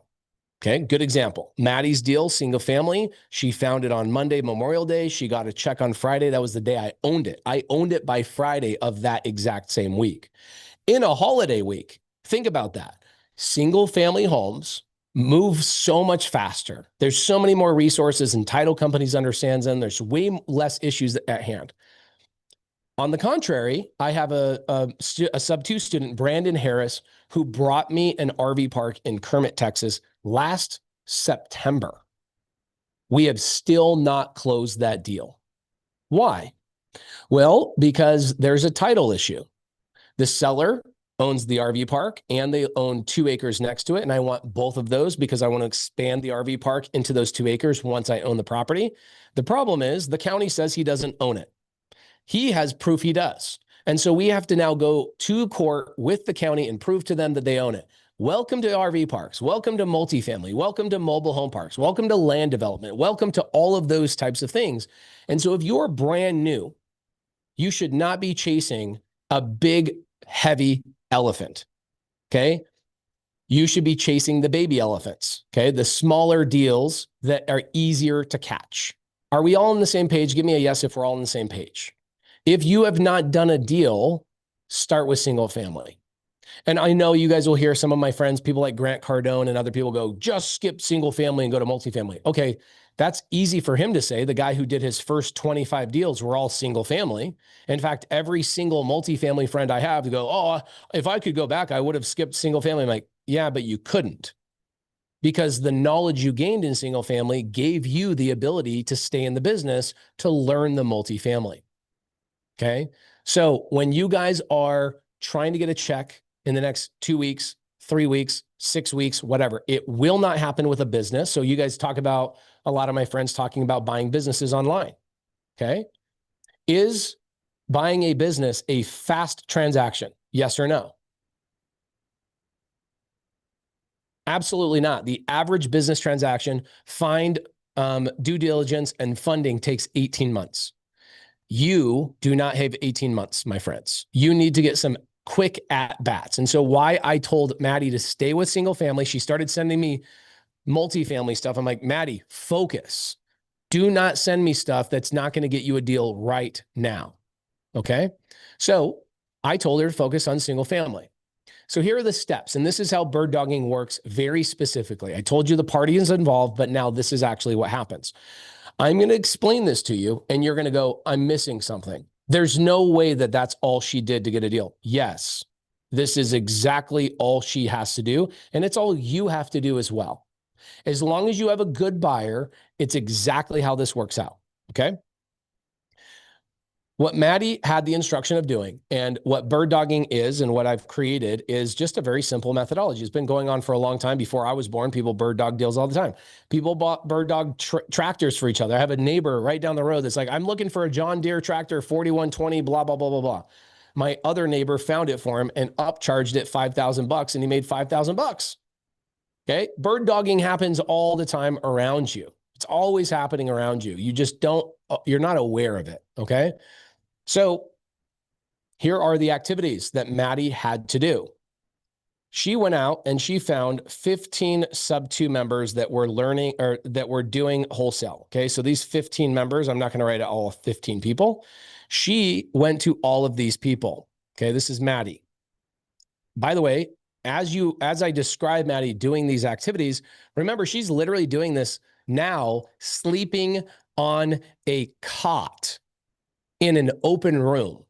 About 4 weeks ago, the shelter that she was working in, the first shelter that I met her at, where she had her own private room, they kicked her out and they moved her to a shelter where it's all these women in an open room. She has no privacy, nowhere to store her stuff, and she sleeps on an open cot. Tell me your life is harder than Maddie's right now. Okay. Tell me that you have less going for you than Maddie does. Okay. So she's in this room. And by the way, it's a dangerous room. People are stealing from each other. People are fighting. There's dogs in there. There's fighting going on every single day. It's horrible. And even in the face of all of this, she still got a deal. Okay. So what she did is actually, after she got her check, which I'll walk through the process here in a second, after she got her first check, I walked her to the bank. The bank was like, sorry, Maddie, we can't deposit this check. You don't have any money and you have never deposited money in this account. So we had to go through a process of getting her account back open. Okay. So Maddie goes back and she's afraid for her life. She smuggles in a razor blade to protect herself in the shelter, fearful that people will know that she just got paid. Well, guess what happens? They found her razor blade and they kicked her out. And she was back out on the streets as of maybe 10 days ago. She was out on the streets. Okay. So Maddie then stayed in a hotel room. Why? Because she had the money in her bank account to do so. Luckily, she's found a shelter again. Okay. She found a shelter again and she's now in another shelter. Okay. But Maddie did all of this, literally sleeping on a cot in an open room with 50 other women. Okay. So, yeah, there you go. Jenny Lee says, I was in a room of 100 beds, but I was only allowed 30 days. Same thing with her. Sharon K, no, it's not a co-living room. Sharon, it is a shelter. 50 women in one room, not 50 women in their own room. It's an open gym on a cot. Okay. All right. So Maddie is literally doing this. This is all she's doing. Please pay attention. I'm going to tell you what the activity is, exactly what to do, and you will overthink it. And I'm going to bark at you when you raise your hand. And I'm going to tease you about this because I told you to pay attention. Maddie is sending text messages every couple of days to all of these suppliers, right? What are these suppliers doing on a daily basis? These suppliers are going to houses and negotiating with sellers who are in foreclosure, going through a divorce, maybe a bankruptcy, they lost their job relocation. These students of mine learn how to go out and find deals, and they are what we call DTS or DTA. DTS means direct to seller. They go directly to the seller. They negotiate with the seller. They know exactly what to lock it up at. They know the paperwork. They know the process. They've learned sales from me. They've learned how to do all of these things, and they go into the living room and they get contracts. Or if they choose to do so, they will go direct to agent. I'd say about 40% of my students go direct to agent. The other 60% go direct to seller. Okay. Pace, why would I go direct to seller versus direct to agent? Guys, that's overthinking. I'm just explaining to you guys what these people are doing on a daily basis. Let's stay on topic. So these are what we would call suppliers, also known as, in the business, wholesalers, people that are going out. This is what I did for the first 6 years of my tenure in business. When I first jumped into this business back in 2012, I was spending 20 grand a month in billboard, TV, radio advertisements, and I was going to people's living rooms and I was negotiating with them to buy their houses.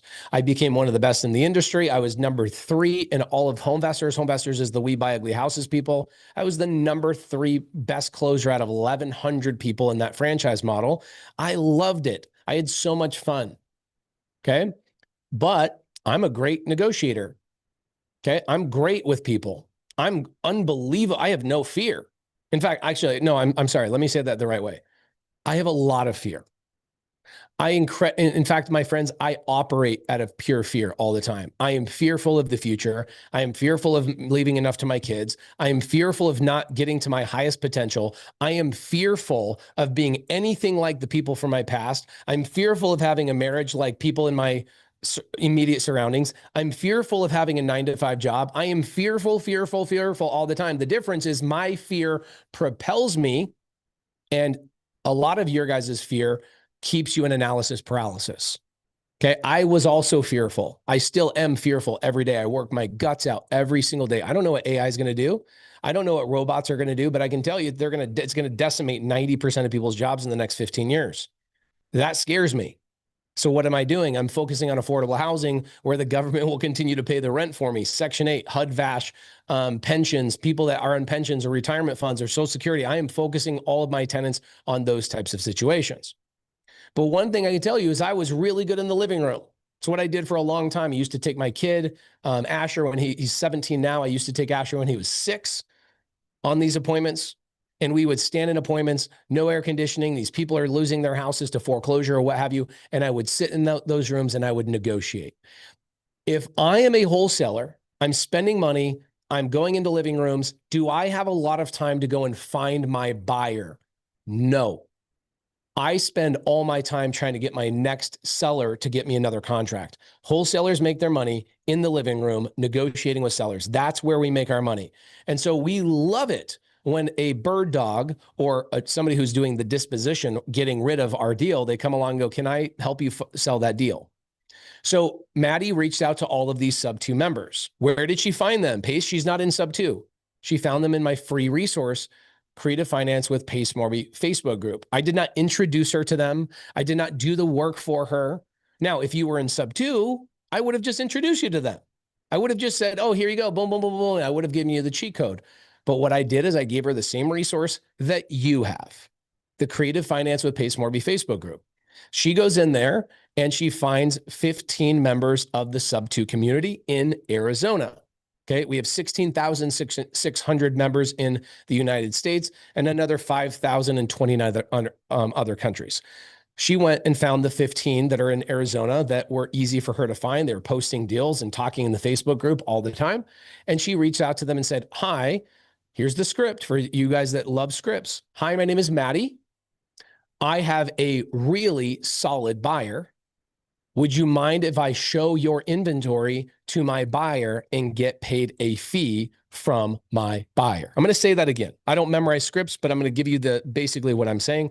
For those of you guys who are fervently writing this down right now. Hi, my name is Maddie. I'm brand new to the business, but I have one really great buyer I'd love to show your inventory to. Do you mind if I show your inventory to my buyer and get paid a fee? My buyer will pay my fee for me. Every single wholesaler is going to say yes to that. Every single wholesaler is going to say yes to that. Absolutely. Here you go. Here you go. Here you go. So all Maddie did is communicate with them and stay on top of them. The main thing I had to tell her is like, keep texting them every day, keep texting them, apply pressure to them, apply pressure, more inventory. And I said, Maddie, you are so brand new and you have so many disadvantages compared to other people. I want you to know that you are probably not going to get a deal until you've taken those inventory, and I'll tell you how she does that, and send them to my team, 250 houses. Do not plan on getting a deal. Do not plan on getting a deal. Okay. Let me pause for just a second. Is everybody on the same page here? We all following me so far? Of course, I have more technical things to tell you. How did this work? How did she send you the deals? All of those types of things. Okay, cool. Somebody says they're confused. Well, when you are confused, after 99% of people in the side chat say, I'm on the same page, I would venture to say you probably showed up late. Okay.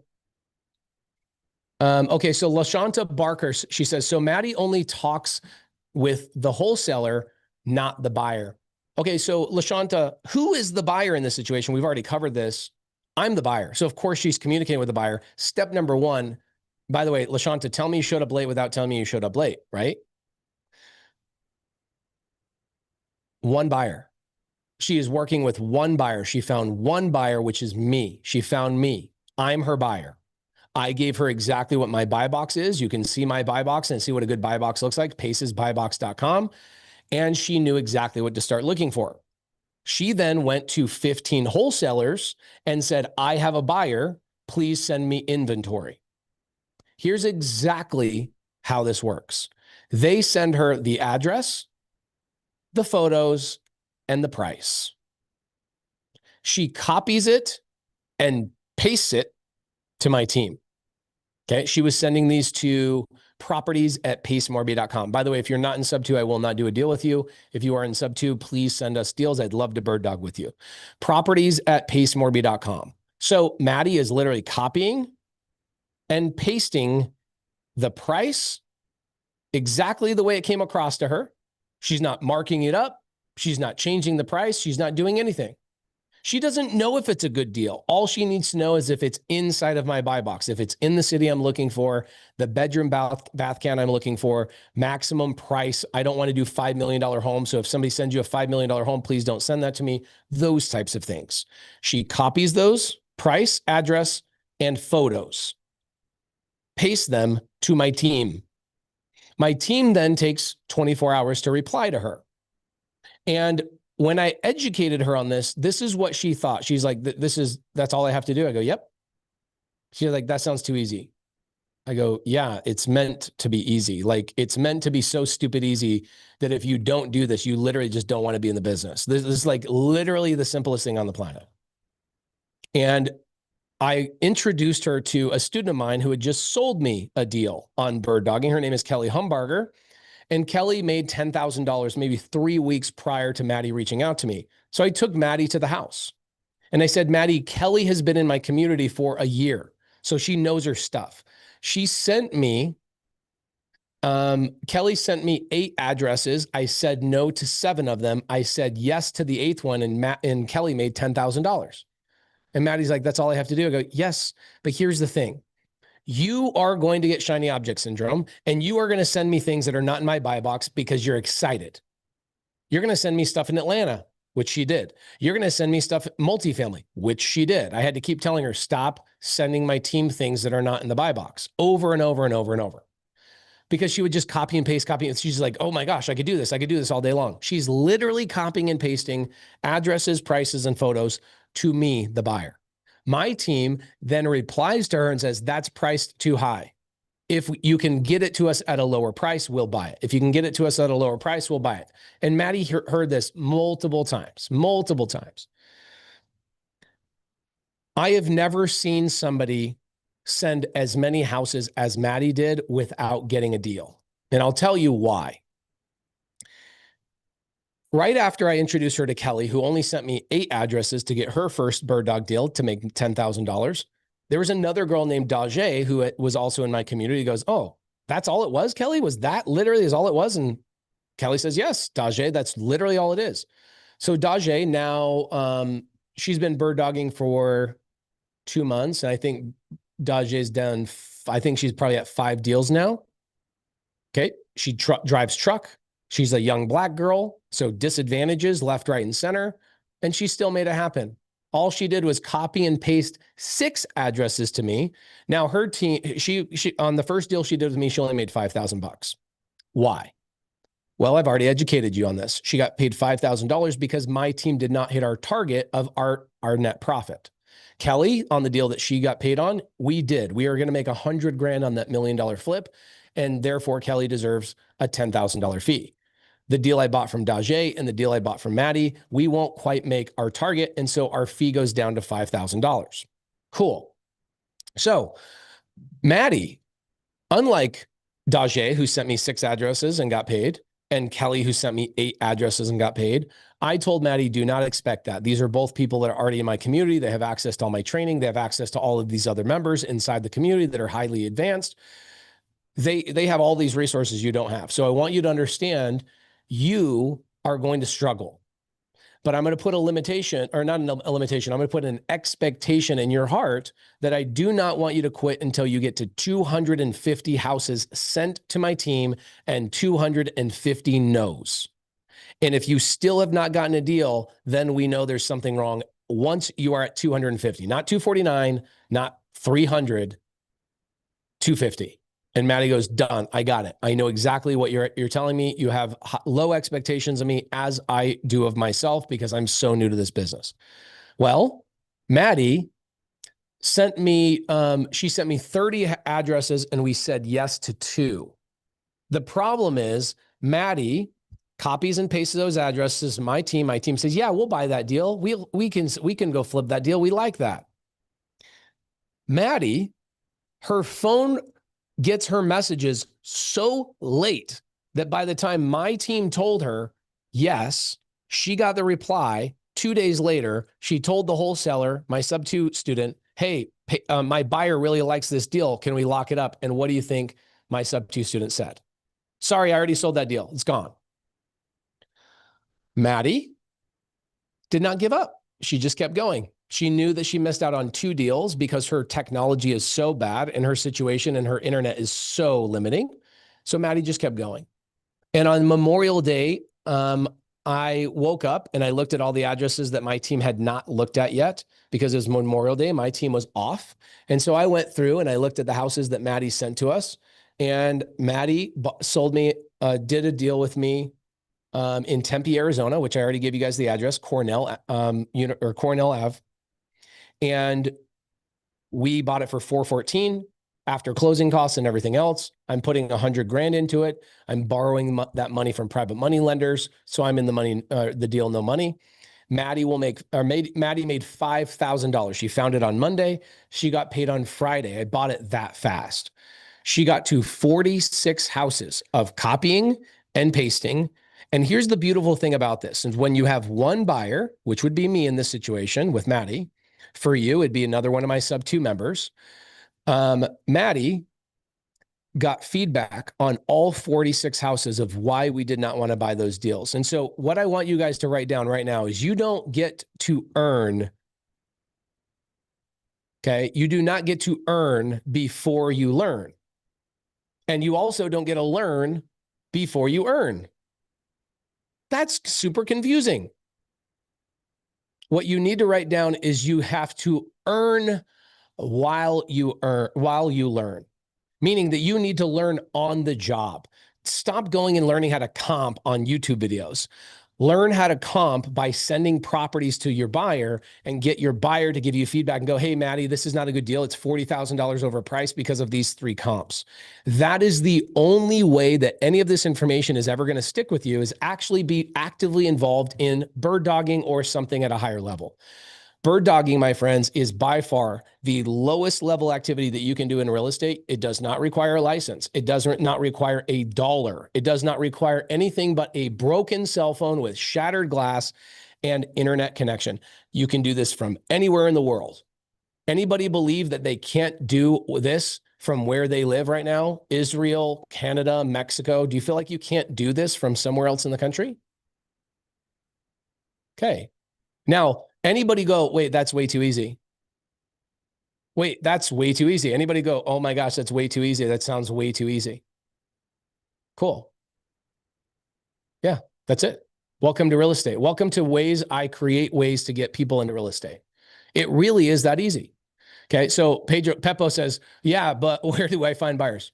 It's interesting that I already said this. Guys, have I already showed you guys where to find buyers? Have I told you and given you a link to find buyers? Do you see how the common human brain will go, well, yeah, but I don't have enough information. No, I gave you the same information I gave to Maddie. I did not go hand the buyers to her. I told her to go. Now, of course, she's going to have to transition to another buyer after her and I stop doing these deals together. Okay. Let's see. Man, y'all are just crazy over here. Love it. Okay, cool.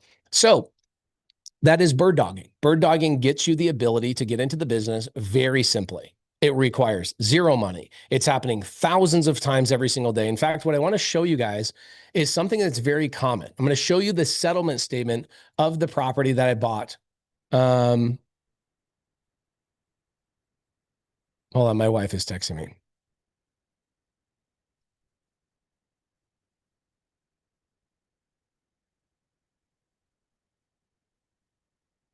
All right. Da, da, da, da, da.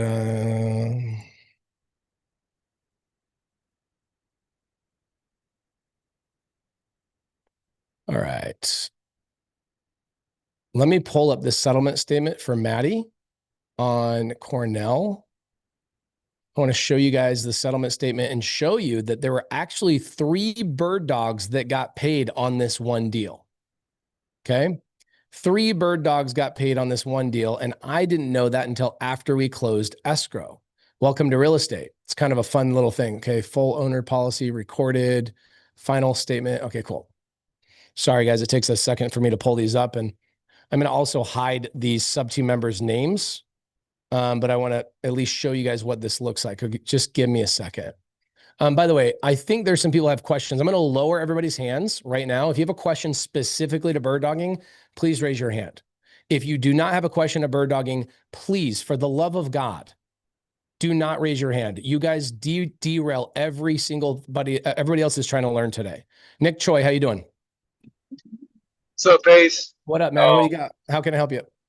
Yeah, just want to say thanks. This always my second elephant challenge, so I'm hyped to talk to you. It's a cool moment for me. Love it, brother. You got any questions for me today? Yeah, so when it comes to bird dogging, and I've done the steps of, I've talked to a couple buyers within the SubTo group. I've actually met some really cool people in SubTo, so thank you for putting that together, the community. Of course. My question is like, I know like when I've watched other videos on bird dogging, they say it's more like you drive, find the house. And a lot of people, they call it daisy chaining. So my question, I really got two. What's the difference between bird dogging and daisy chaining? Is Such it a great question. Great question. Yeah. The only difference between bird dogging and daisy chaining is that people are lying on daisy chaining, and on bird dogging, they are being honest. Okay. That's a whole hour lesson by itself, but essentially, hold on. I'm going to pull this up here in just a second and show you guys that there were actually 5 people that got paid on this one deal. And we'll walk through this thing in just a second. I just want to make sure that I don't release anybody's name on the settlement statement, that I don't want their name out there. Okay, so daisy chaining actually has a negative connotation to it, and I'll give you the reason why. When we go to the whiteboard, daisy chaining is where people are not communicating properly. And let's say that I am the wholesaler, okay? Pace, the wholesaler. And I've spent money going and talking to a seller. I spent money to market to them. I spent my time, energy, and effort to go to their house. I had to go and pay for mentorships and actually get educated on how to close them, how to negotiate with them, how to follow up, CRMs, all of those types of things. We can all agree that this person's put a tremendous amount of time into their business, right? Yep. Cool.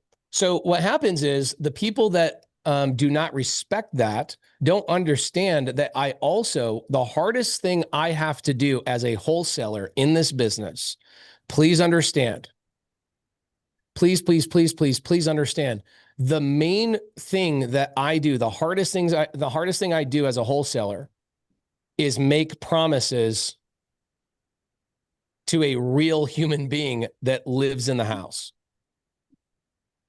Here's the price. Here's the timeline. You can move out. Here's when you're going to get your money. I'm promising a lot of times to a family that is depending on getting this money on this transaction. I do not want to be a liar. And so when I go and I sell my deal, let's say to, let's call this person Daisy, because they're a daisy chainer, and they call me and they go, "Hey, Pace, I'm a cash buyer. Please send me what you have." But what Daisy's doing is Daisy then sends it to her friend, Daisy number 2, and then Daisy number 3 pops up as well. By the way, I've been involved in a transaction, I'm not exaggerating, guys, where there were 16 of these people, 16 daisy chainers, 16 people between me, the person that went to the house and negotiated the contract. I sold the contract to one of my students. His name's Spencer. Spencer told me he was going to sell it to a buyer. So I knew Spencer wasn't lying to me. But then the next person lied to Spencer and said, "I'm the buyer." Well, guess what? 15 people past him. We had no idea. So why is this such a big deal? Has anybody ever gotten a loan from a loan officer or a bank or anything like that? Has anybody ever gotten a loan? It's really easy, right? And like they're always on time and they don't ask for extra information and they don't make things really, really hard. Not. They make your life impossible. And so I know those things are going to happen with my buyer. But if I reach out to Daisy, the person who reached out to me, and I go, yo, dude, I got Emerald, this beautiful family, the Emerald family. They're awesome people. They are supposed to move out in 2 days, and we haven't heard from your lender, Daisy. What's going on? And Daisy replies and goes, oh, everything should just be fine. You know what? Let me call my lender and call you back. Guys, is Daisy calling her lender or is she calling the next person in line? And then the next person's calling that person. That is daisy chaining. And the person who is direct to the seller, which is me, now has no clue what's going on. And I'm the one that made the promise to the family. Daisy chaining is horrible because the people that are saying I'm buying the deal are not buying the deal. And when somebody just tells me, hey, Pace, I can just find a buyer for you, I know how to communicate with you versus when you say you're the buyer and you're not, now we're playing a game and I'm like, dude, you're not the buyer. No, I am. And I'm like, why are we wasting our time? Like literally we are going through anything. Okay. Do we understand why people hate daisy chainers? Yes or no? Absolutely. Okay. Are we okay with bird dogs that just tell you straight up, hey, I have a buyer. I'm going to send this to my buyer. My buyer will pay my fee. Are we okay with that? Heck yes. In this business, we love that, dude. Like, let me show you guys the settlement statement. This is actually from Maddie's deal. And this will show you the recording number, show you proof. Not that you guys need that at this point, but there's always a hater. It's usually a white guy. Because I'm a white guy. People hate me because they ain't me. You know what I'm saying? I don't know what it is. I do know what it is, but whatever. So my company's name is F and F AZ. F around and find out AZ. Just kidding. It's Fix and Flip AZ. Okay. Fix and Flip AZ is the name of my company. And we went through, I took the seller's name out. You guys don't need to know the seller's name. Here's the escrow officer right here. Cool. Look at this. The original contract on the house was $395. This is what the seller believed the house was being sold for. My final sales price at the end of the day, not 428. Let's see. My final sales price was 414. Okay, well, where did that other money go to? Look, assignment funds. Let me make this a little bit bigger. Assignment funds right here. How many people got an assignment? 1, 2, 3, 4 bird dogs were on this one deal. And the funny thing is they're all SubTo students. They literally all just bird dogged with each other. One made 1,500, one made 3,500, one made $5,000, and then Maddie made $5,000 as well before it came to me. It doesn't matter how many people got paid as long as the deal I'm buying makes sense for me. I don't care. I've paid people $100,000 assignment fees. I don't care. What I hate and everybody else hates in this industry are the daisy chainers that lie and say they're buyers when they are not real buyers. Does that make sense, Nick? Yeah, that makes a lot of sense. So that is really just the transparency of saying like, hey, I'm just going to show this to my buyer.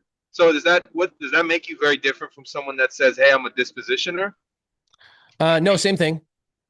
Okay. The person who's doing dispo for you is also bird dogging for a buyer, right? That's all they're doing. They go to you and go, hey, they're doing what Maddie did. They said, I don't want to go to sellers and I don't want to go to agents. That's what a disposition team is doing. They're doing what a bird dog does. They're just doing it at a mass scale, right? One of my students, his name's Spencer. He's in Arizona. He made $3 million bird dogging last year. Okay. $3 million bird dogging only in Arizona last year. Wow. Okay. So, guys, if you have a question, raise your hand. I will get to it. We'll talk about bird dogging for the next 30 minutes. So we'll do as much as I possibly can to answer questions whoever has their hand raised. Nick, great question. Let me move on. Guys, as long as your question is about bird dogging, I will answer it. If it is not, I will immediately pull you off. Joy, how you doing? Thank you. Thanks very much. Can you hear me? I can hear you. How can I help you? Oh, great. I have 2 questions. The first is you talked about Maddie not having to do anything but copying and pasting. And then a little later you made a sort of a reference to what she would have done to comp it, or what she might have been doing, or She could did. have. You referred to Maddie comping somehow. No, I And did not. okay. I want to be very clear. I did not. Not. By the way, my voice sounds very intense because I'm teaching. I want you to know this is not my personality when I'm not on camera. I just go really, really fast because I know that there's people on here that want me to talk fast. What I told you is my team told her that price is too high. If you can get it lower, we will buy the deal. Yes, I heard that. She did not have to comp anything whatsoever. My team did the comping. We turned down 45 houses. All she had to do is give me the address, the photos, and the price that it was sent to her at. Okay. Full transparency. So she's giving me full transparency. Hey, Pace, I could get this house for 405. Here's the address and here's the photos. That's all she's sending me. My team gave her the expectation of, we will comp it because you don't know what you're doing. We will comp it and we will then give you feedback of why it is not a deal or why we like it and see if we can go lock it up. So Kelly Humbarger, I told you a story about Kelly Humbarger. Okay. Right. Mm-hmm. So Kelly Humbarger, let me pull up a photo of Kelly so you guys can see that this is also another real one. Let's see if we can pull this up. I love showing like the actual real stuff. I'm sure you guys appreciate that stuff too. Okay. So let's go to all photos, aspect. No. Let's do search. What the heck? Where's my search? That's kind of funky. Okay, well, I don't know how to search that. I'll have to pull it over here. So Kelly Humbarger, student of mine, she sends me this house. Oh, this is great. I want to show you guys, I want to show everybody something really, really cool. And same thing for you, Joy. Please watch my screen, okay? Yes. I'm going to do a little screen share. Okay, so you see this black girl right here with the dreads, and I think she has a fanny pack type of purse thing. Yes. That is Dajé. That's one of my other students. She came to this meetup. This is a meetup I did at the property that Kelly sent to me. Okay. Look at all these people that I show. I just do it in person. I love showing people in person what this business looks like. So you'll see about 80 people came to this meetup. And if you look straight ahead, you'll see a group of people at the end of that little concrete straightaway, right? You see those people, Yes. Joey? Yes. That's Kelly Humbarger standing next to a wall that I filled up, and I told everybody every single step of the deal. Let me see if I can find that breakdown and show you exactly what this looks like. Why the heck does that not want to pop up? Let's see. Whiteboard. Well, anyway, you get the gist. That house. So yes. that house was sent to me by Kelly Humbarger. Okay. Mm-hmm. That was the 8th house she sent to me. It was sent to me for $640,000. My team told Kelly that's $40,000 overpriced. If you can tell the wholesaler that sent it to you that we are a buyer at 600, then we will buy it. So does Kelly have to come up with the prices? Does Kelly have to comp anything? Absolutely not. Okay. So I told her, my team tells her we would buy it at 600, not at 640. It eliminates every single thing you could even imagine in terms of fear and doubt and, oh my gosh, I don't have those skills. You get to earn while you learn, which is awesome. And so Kelly went back to the wholesaler. His name is Matt Justice. He's also a SubTo student. I've probably done 50 deals with Matt. And Matt goes, okay, yeah, I'll do it for 600. He was trying to make like 80 grand on the wholesale deal. Mm-hmm. And he cut his fee down to like 40. So we got it for 600.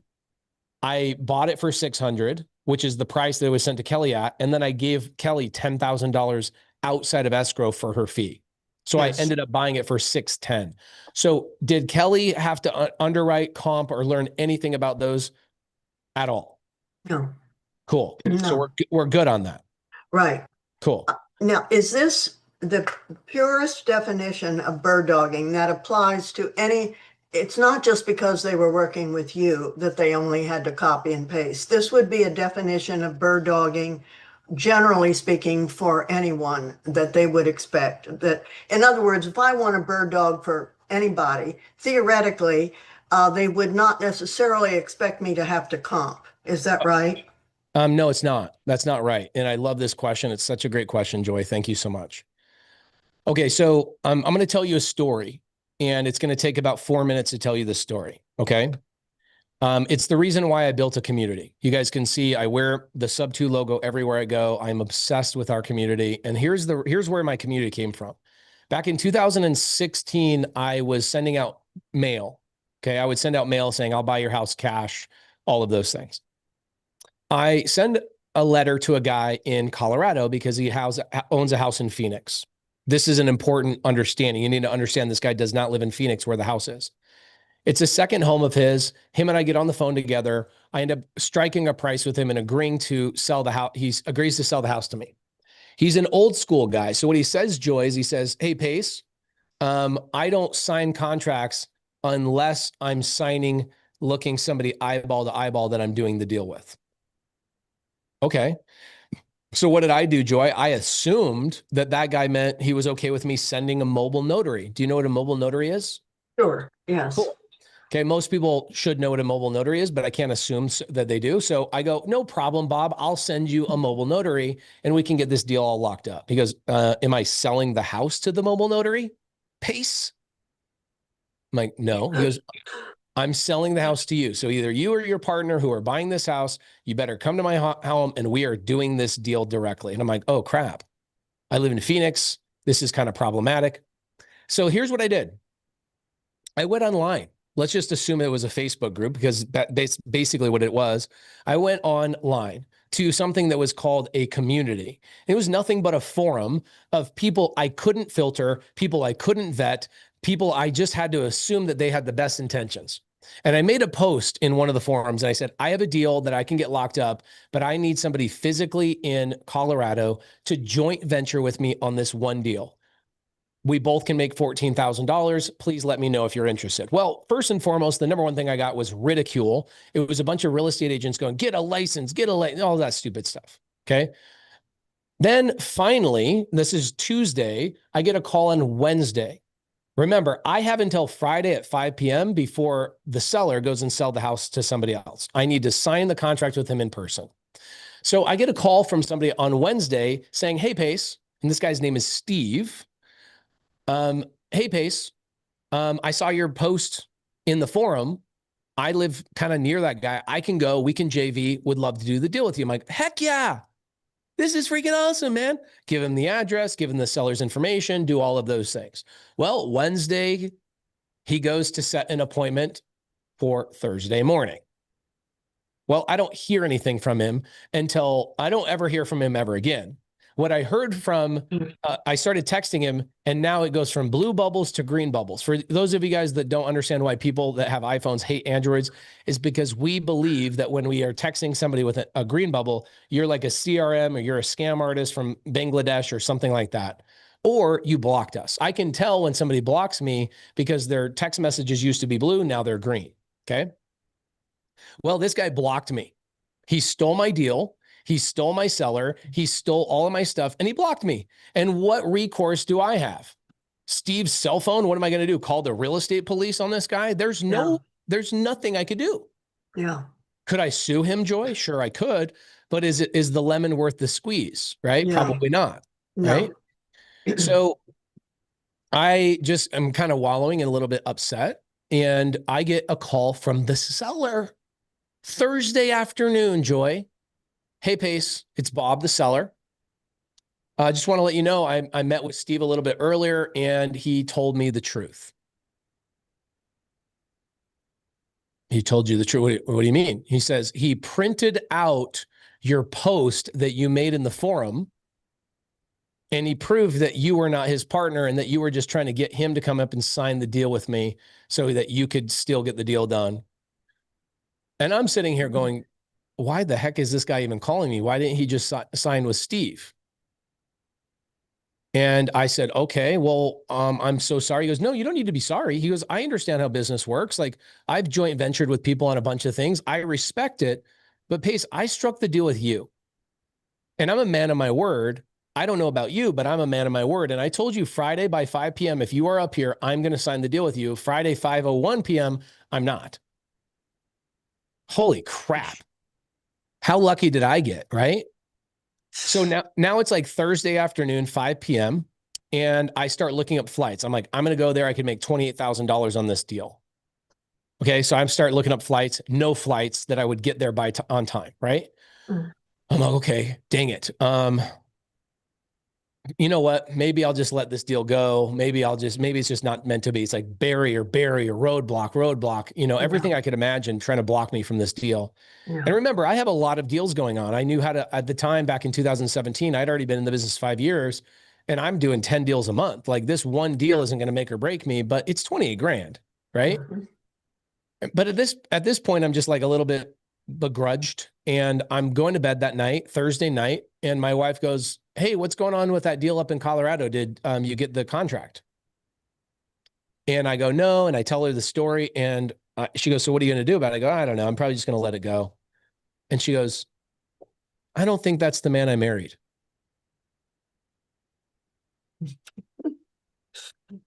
And I'm like, you're right. It's not.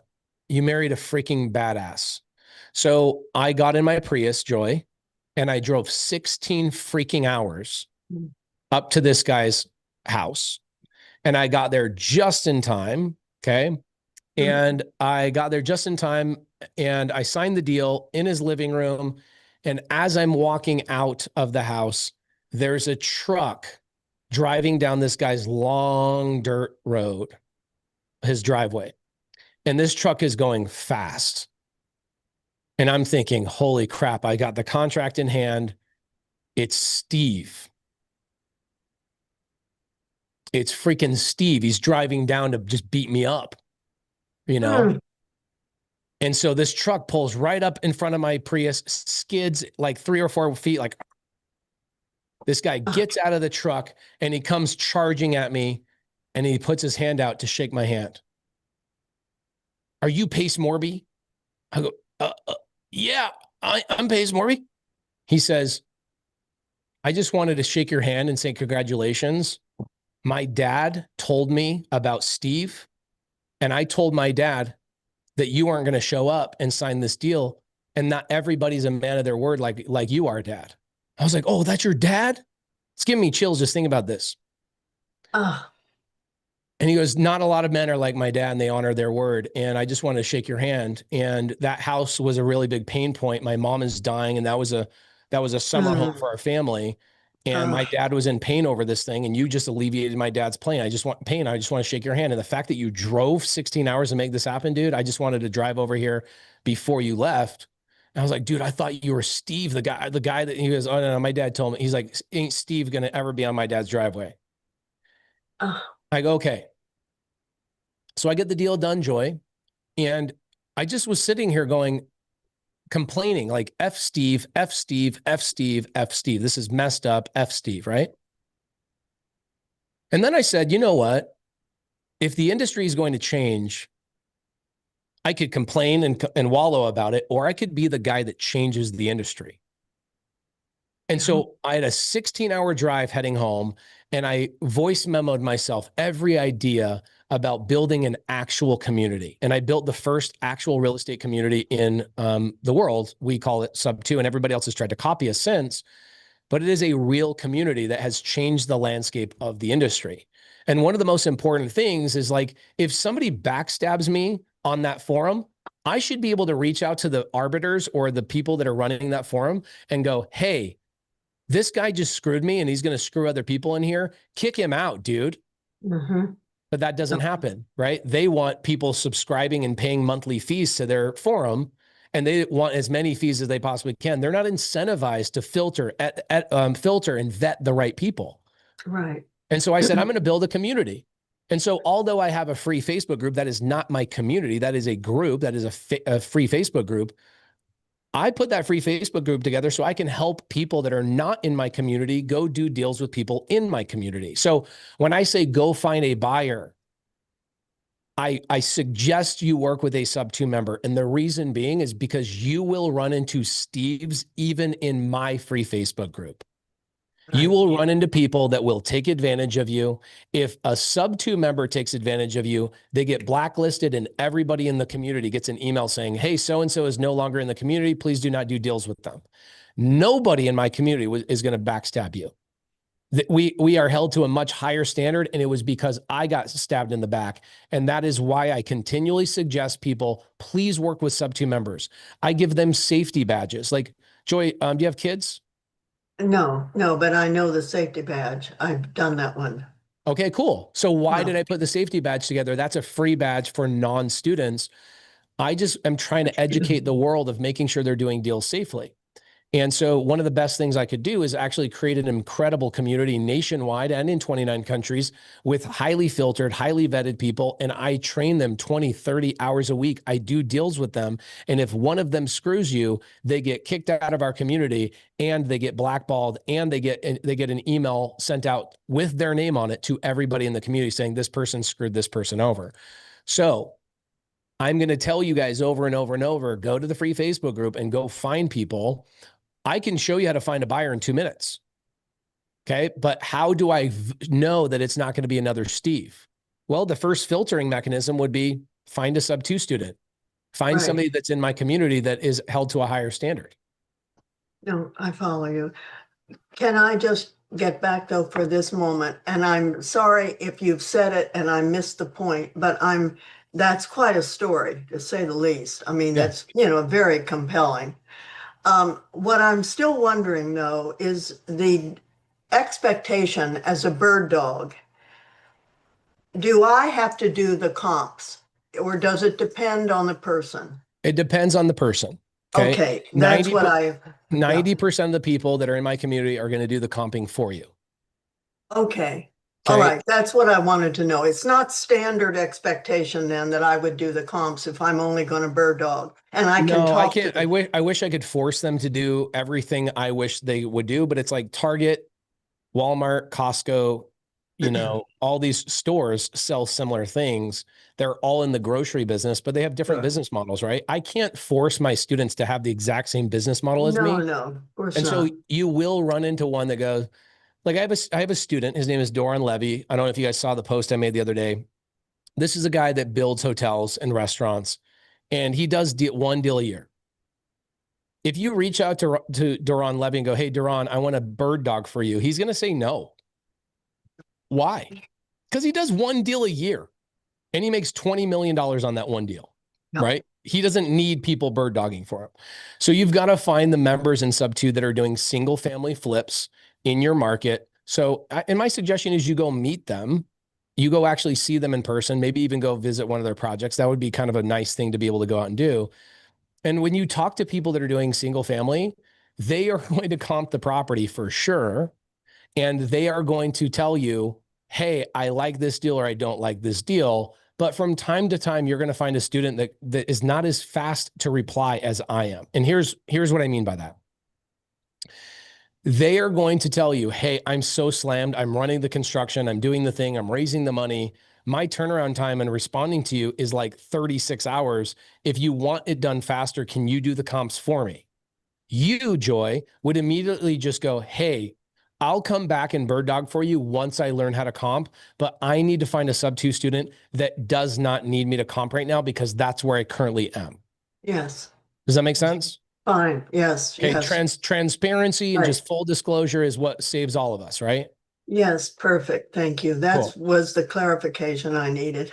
Perfect. Sorry, so you took a long time with you. I'm taking up a lot of your time here. Well, here's the thing, Joy, I think you've lived enough life to know that if I just give people the quick 30-second answer, it actually creates more questions. And so people will go, well, why does he keep suggesting to go work with the SubTo community?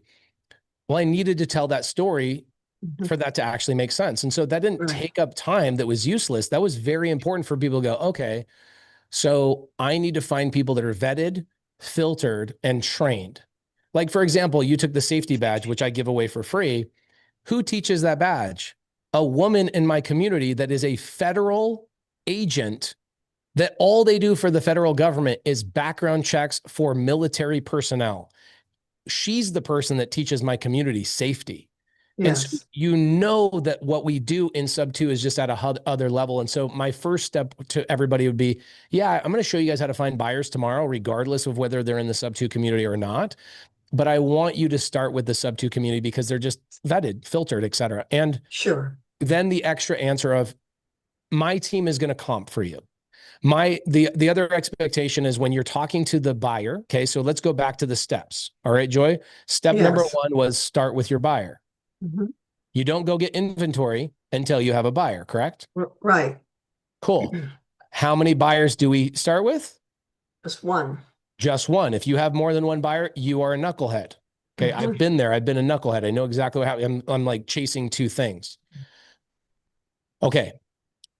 When you reach out to this buyer, you're going to ask them certain questions like, hey, what's reasonable expectation on time frame? If I send you a deal from one of my suppliers, what is the reasonable time frame I can expect an answer? Okay, I'll give you a good example.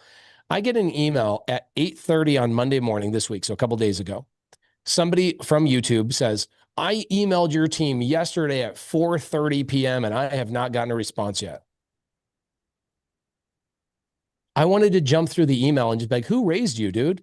You emailed my human team on Sunday, which is the Lord's Day and Family Day. And I still work. I think that that's perfectly fine. I love what I do. And so I try and work a couple hours every single day. And he is upset that he sent an email on Sunday afternoon at 4:30 p.m. and didn't get a reply by 8:30 the next day. That's crazy. Yeah.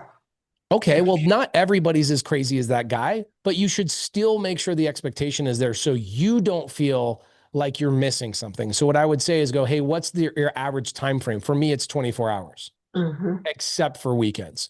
If it's on weekends and holidays, my people aren't working, right? They're employees. And so they're not a lunatic like me. They get paid a paycheck to run my team. Right. I get paid a paycheck when we have produced a profit. That's when I get paid. And so I'm working every day. So what happened with Maddie is Maddie sent my team that deal on Cornell on Saturday. My team had still not looked at it until Monday. Monday was Memorial Day. Guess what my team wasn't doing on Memorial Day? Sure. They weren't looking at deals. Yeah. And so I jumped in and I started looking at them because I'm like, okay, I want to make sure I catch up with my team, maybe do them a favor. And I ended up looking at that deal and I said yes to it. But you got to make sure your buyer and you have a good expectation of communication, because as the newbie, you are going to get into this mindset of, I don't want to bother people. And if you have good expectations, like Joy, here's how I would do it. I would literally say this to the buyer. Hey, my name's Joy. I'm new to the business. I was watching Pace about bird dogging. And one of the things he told me to make sure is to make sure that I don't overthink our communication. And I ask you, what is the best form of communication and what is a reasonable time frame of hearing back from you on whether a deal was a deal or not? And you'll want to make sure that that's clear. Yes. And also what I would be paid, right? Yes, but you get paid at the close of escrow. Okay. So Yes. you don't get paid when, so everybody knows what close of escrow is, I hope. That's the day that the transaction closes, right? When I, the buyer, become the owner of the property. There's a settlement statement. So that settlement statement that I just showed you, every single real estate transaction, here's what's fun about real estate. You don't have to chase your money down in real estate. The title company legally has to make sure you are paid before the transaction records at the county recorder's office. As a contractor, I had so much PTSD of being a contractor where I was like, wait a minute. So you're telling me I'm going to go fix your house, do all these things, and then I got to beg you to freaking pay me every single week until you get the money? That's what my life was all the way up until I was 30. And when I got my first real estate deal, I'm like, wait. The title company's calling and bothering me and saying, when are you picking up the check? When Maddie got her check on Friday, the title company was blowing me up saying, get Maddie to the title company. We are closing in an hour. We don't want this check here. They are legally required to disperse funds before they record the transaction. Yeah. You are not going to be worried about how do I get paid, because I'll give you guys the JV agreement today as well. That will allow you to go to the buyer, right? Preferably a SubTo member. And you go, hey, can we sign a JV agreement saying, and everybody's model is going to be a little bit different, right? For me, I had one of my students go, hey, I think you're paying your bird dogs a little bit more than I am. I'm like, okay, great. Like, that's your business. This is mine. I just do in increments of $5,000, $10,000, $15,000, $20,000 because it makes it easy for my team. I have virtual assistants running some parts of my team, and I don't want them to have complicated math. If you have complicated math, I don't care what your thing is, but they're paying like weird numbers. Like, oh yeah, I paid this person $7,112 because blah, blah, blah. I'm like, okay, that's your business. And if you want to be a weirdo like that, then that's your business. But for me, I have a target, 10% net profit on my flip when I buy it. And if I can hit that target, I'll pay you 10 grand. And if I can go over that target of 15%, I'll pay you 15 grand or maybe even 20 grand if we can even go above it. But if I'm below it, I'm going to pay you 5. And everybody's like, okay, cool. Very simple. I show them the comping, and I then show them, here's why I think I'm going to make less. Now, here's what's also cool. If I end up making more money on the flip than what I planned on, because I understand what bird dogs are, you are, as a bird dog, a member of my team. My fee I pay you is a marketing fee for you to go get me another deal. So when you go get me a deal and you only make 5, but then I go and make more money than I anticipated, I call my bird dog and go, hey, we have to true up because I owe you another 5 grand. We ended up hitting our target. I want to make sure you're paid. Why? Because reputation is more important than anything else. Joy, you know this, right? There's people, once you lose your reputation, you're toast. Yes, yes. And so I'm very transparent with people. I show numbers. I do all of these things to make sure that everybody's on the same page. And I pay people the day we close escrow, no later. If I buy the house and I own it, you have already gotten paid. Yeah, I understand. Okay. That's great. Yeah. Any other questions? Just if it's short, if you can give me short, because I know I've taken a lot of time. You're asking the wrong guy for short. Okay. Well, we'll just see the 4 bird dogs that got in Maddie's transaction. I'm dying to know, how did those guys get in there? What did that look like? Or how did that evolve? Is that a way to ask you? Do you understand? Do you understand what I'm asking? I'm trying to picture that. Okay. Yes, I want you to understand, you've never done a real estate transaction, right? So like, no, I've done a lot of them. I'm a real estate broker in the conventional world, but new. Okay. So I'm sorry, you've never done an off market transaction. So, and like worked with wholesalers and stuff. No, right. Okay. It's a very different world. Okay. Yes, so here, for sure. When I get a contract, let me explain to you the job of a wholesaler just for 30 seconds. You already understand it, but I want you to understand the stress that a wholesaler is under. Oh, so yeah. So you can understand. This is similar to an agent. Like when you're an agent, you don't have a lot of time to be anything but an agent, right? No, right. And so when I go to a real estate agent as a wholesaler and I say, hey, agent, I'm a wholesaler. I can offload this crappy property that's not selling and it's in foreclosure, and your client's going to lose their house in 2 weeks, and I can make sure your house gets paid. The agent doesn't turn around and go, oh, well, I want to flip it, because they're playing the role of an agent, right?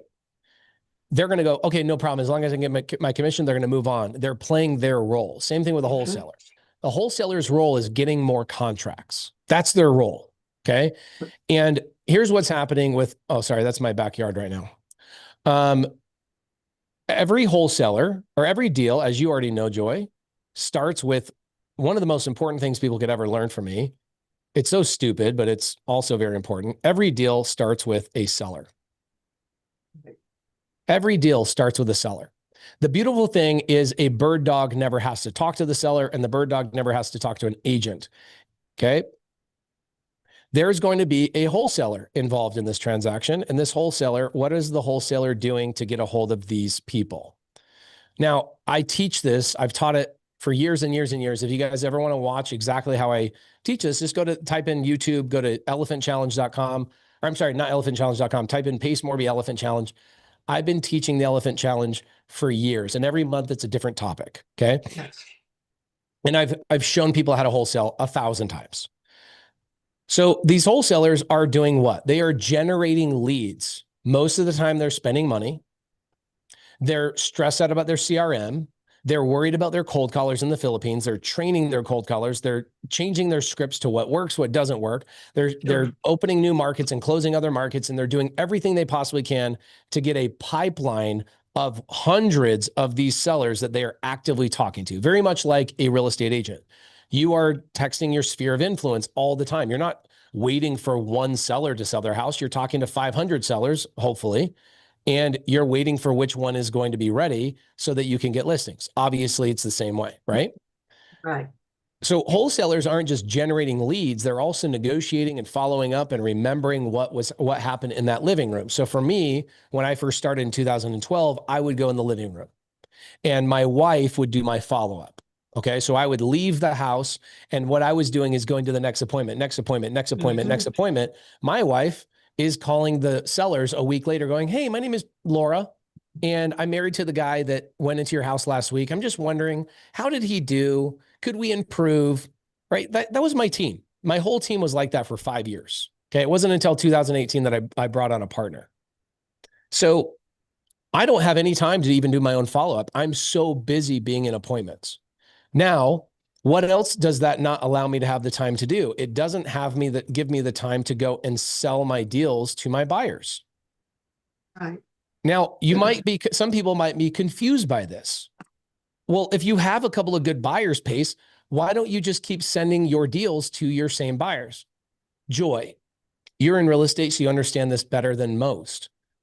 Can a real estate fix and flipper take on an infinite amount of projects? Oh, of course not. Of course not. They have crews, they have limitations of capital, they have limitations of pipeline, everything else. And so what happens is my buyers would say, hey, I'm not able to buy. Even right now, my team is not buying this week. We're waiting for 2 more weeks to start buying again. I can't have 25 flips going on. I don't want to run a flipping business that is 25 projects. We are keeping our projects down to like 10. Okay. So that means I have a limitation. So if a wholesaler calls me today and goes, hey, I have a deal for you, that wholesaler is going to hear a no from my team. Even though if it's a good deal, my team is going to say, no, we're not a buyer. But you know what my team will do? My team will go, hey, wholesaler, we are not buying right now, but we do have other buyers that might like this. Would you be okay if we bird dogged it to somebody else? Yeah, I see. This happens thousands of times every single month in just Maricopa County. This happens everywhere in the country. So all of us, it's very incestuous, right? Hey, and sometimes I'll get sent the same deal 12 times. I'm sure this has happened to you too. As a real estate broker, you'll see wholesalers the 4 wholesalers will send you the same exact deal. I'm sure you've seen this, right? Yeah. Okay. Yes. So what will happen is people are just trading these deals like Pokemon cards. And it's weird because you haven't been party to it. But what happens is that is exactly what happened. Spencer was the procuring cause of this deal. Okay. So let me walk you through and explain this exactly how this happened. Spencer is one of my high-level students in Arizona. He is also a real estate agent. So what he does is he goes and does direct to agent. Okay. So here's the agent on the listing on Cornell. Right. Okay. Spencer, who is a licensed investor, as I call him, he calls this agent and he says, hey, I think if you could drop this price to $395, I could go find a fix and flipper to buy this house. This agent says, okay, yeah, let's do it. So Spencer says, pay me my commission and I'll go find the buyer. This is very different than what most agents are trained to do. What most agents are trained to do is go find your buyer, ask your buyer what they want. But Spencer's obviously high level. He knows how to find and spot these deals. That's a whole nother thing I teach. So Spencer goes out, has this conversation, and he goes and gets this house under contract at $395. Okay. This is called the A to B contract. This is party A, the seller. Party B would be Spencer. Okay. A to B contract. Okay. Right. Cool. So then Spencer sends it out to somebody in my community. That somebody, his name is Matt. And Matt sends it out to a gal in my community called Natalie. Same thing. Natalie normally fix and flips, but Natalie says, hey, I'm overwhelmed with projects right now, Matt, but I think I could probably find a buyer for you. Matt says, perfect. But just so you know, I'm buying the deal from Spencer at $396,500. Okay. So that means Matt, I'm sorry, that's not right. Spencer is getting paid from the seller, just FYI. So where his money, you're the only one's going to understand this. Other people is going to go over their head. Matt then has the contract from Spencer. Right. And he sells it to Natalie and marks it up $3,500. Natalie then sends it to another gentleman in SubTo. She marks it up $1,500. This gentleman in SubTo marks it up $5,000 and sends it to Maddie. Maddie then tells me, hey, Pace, just so you know, I got this contract sent to me for $405. What do you think? So that's the price she currently has it at. That is not including any profit for her, any fee for her. She's not marking it up whatsoever. She is literally just sending it to me as it was sent to her, right? So we got $395 here plus $3,500 plus $1,500. That brings us to $400 plus the $5,000. That brings us to $405. Make sense? Okay. Okay. So I told Maddie, I said, hey, Maddie, I will pay you $5,000 for that deal. And I will then be all into this thing for $410,000 plus closing costs, which is another $4,000. So I actually bought this house for $414,000. Bird dogging is so common that 4 people got paid to bird dog that deal. 4 people. Well, I will tell you one last thing. I need you to understand this. 80% of the transactions I see since 2015, 80% of them have more than 2 bird dogs if it's an off-market deal. Okay. 80%. It's a whole world that doesn't even, it's like when you see the National Association of Realtors trying to outlaw wholesaling, I'm like, you guys have no idea how abundant these deals are happening. Like literally in Maricopa. Where do you live, Joy? In the San Francisco Bay Area. I'm in Menlo Park. Okay, cool. So I'm going to be in San Francisco on June 20th, and I'm doing a big meetup there on June 20th. You guys can go to whereispace.com. There's a meetup there. Yes. You will meet one of my students there, Doug Lanza, Uncle Lanza. Yes. I think he's probably 72, 73 years old, and he makes $1.5 million a year doing this exact thing. I've been trying to get in touch with him. Yeah. He's a busy guy. Yeah. Yep. No, that's good. That's great, Pace. Can I ask you this quick question about this assignment? This contract has been assigned, right? Yes. I mean, yeah, that original contract, okay, was assigned. There's an A to B contract, a B to C contract, a C to D contract, a D to E contract, and an E to F contract. There's 5 different contracts in that one deal. So it was not, this is where I get it mixed up. It was not a double close. No. It was just an assignment. Just an assignment. Okay. Yeah, and you can see that on the settlement statement. The settlement statement specifically shows I don't think it's up anymore, but the settlement statement shows that it was 4 different assignments to those 4 people. And that original seller understood. Well, he didn't know that. No, the seller doesn't find out until the settlement statement. Right. Okay. So the deal's already closed. Nobody can come back and change the transaction. The seller most of the time doesn't even look at the settlement statement. The seller only cares, hey, I got my $395. That's most of the time. I wholesaled exclusively for nearly 8 years. And I've never once had a seller call me after I closed the deal and go, why'd you make 40 grand on this? Never once has that ever happened. This is what I'm wondering. If the seller would just be absolutely enraged. No. That it was a whole nother picture by the time it closed. Now, remember, I want you to remember something. I'm not going after deals, Joy, that should have been listed on the market, right? Like I'm not going after a seller typically that should have gone through an agent. So for example, my first 6 years in the business, I spent 20 grand in marketing to explicitly go avoid real estate agents at all costs. And what I did is that means I marketed to, and sellers would call me, and those sellers specifically did not want to use an agent because they had a time issue or they had they needed convenience. They didn't have the time to list the property. They knew that before they called me. And when I would go and sit down with these sellers in their living room, I would go, okay, tell me what's going on. What can I help you with? Even if I'm not the buyer, let me know everything that's going on so I can suggest the right direction. And they'd go, well, we've got some time. And I'm like, then list through an agent. Like, don't sell to me. List through an agent. I do not compete with agents whatsoever. Why do I tell you this? Because the agent world and the sellers that are willing to go with an agent are in a completely different mindset than the ones that aren't. Yes, right. And so Mhm. a lot of the sellers you've dealt with, probably some fancy pants people, especially in the Bay Area, they Yeah, probably would scrutinize a contract and scrutinize every single penny on a settlement statement. Sellers yes. selling off market or at a discount are not doing that at all. Yeah, it's a different world, totally Different world. Yeah. different. Yeah. Okay. Yeah, it helps to remind me of that because I haven't gotten into it enough to experience it.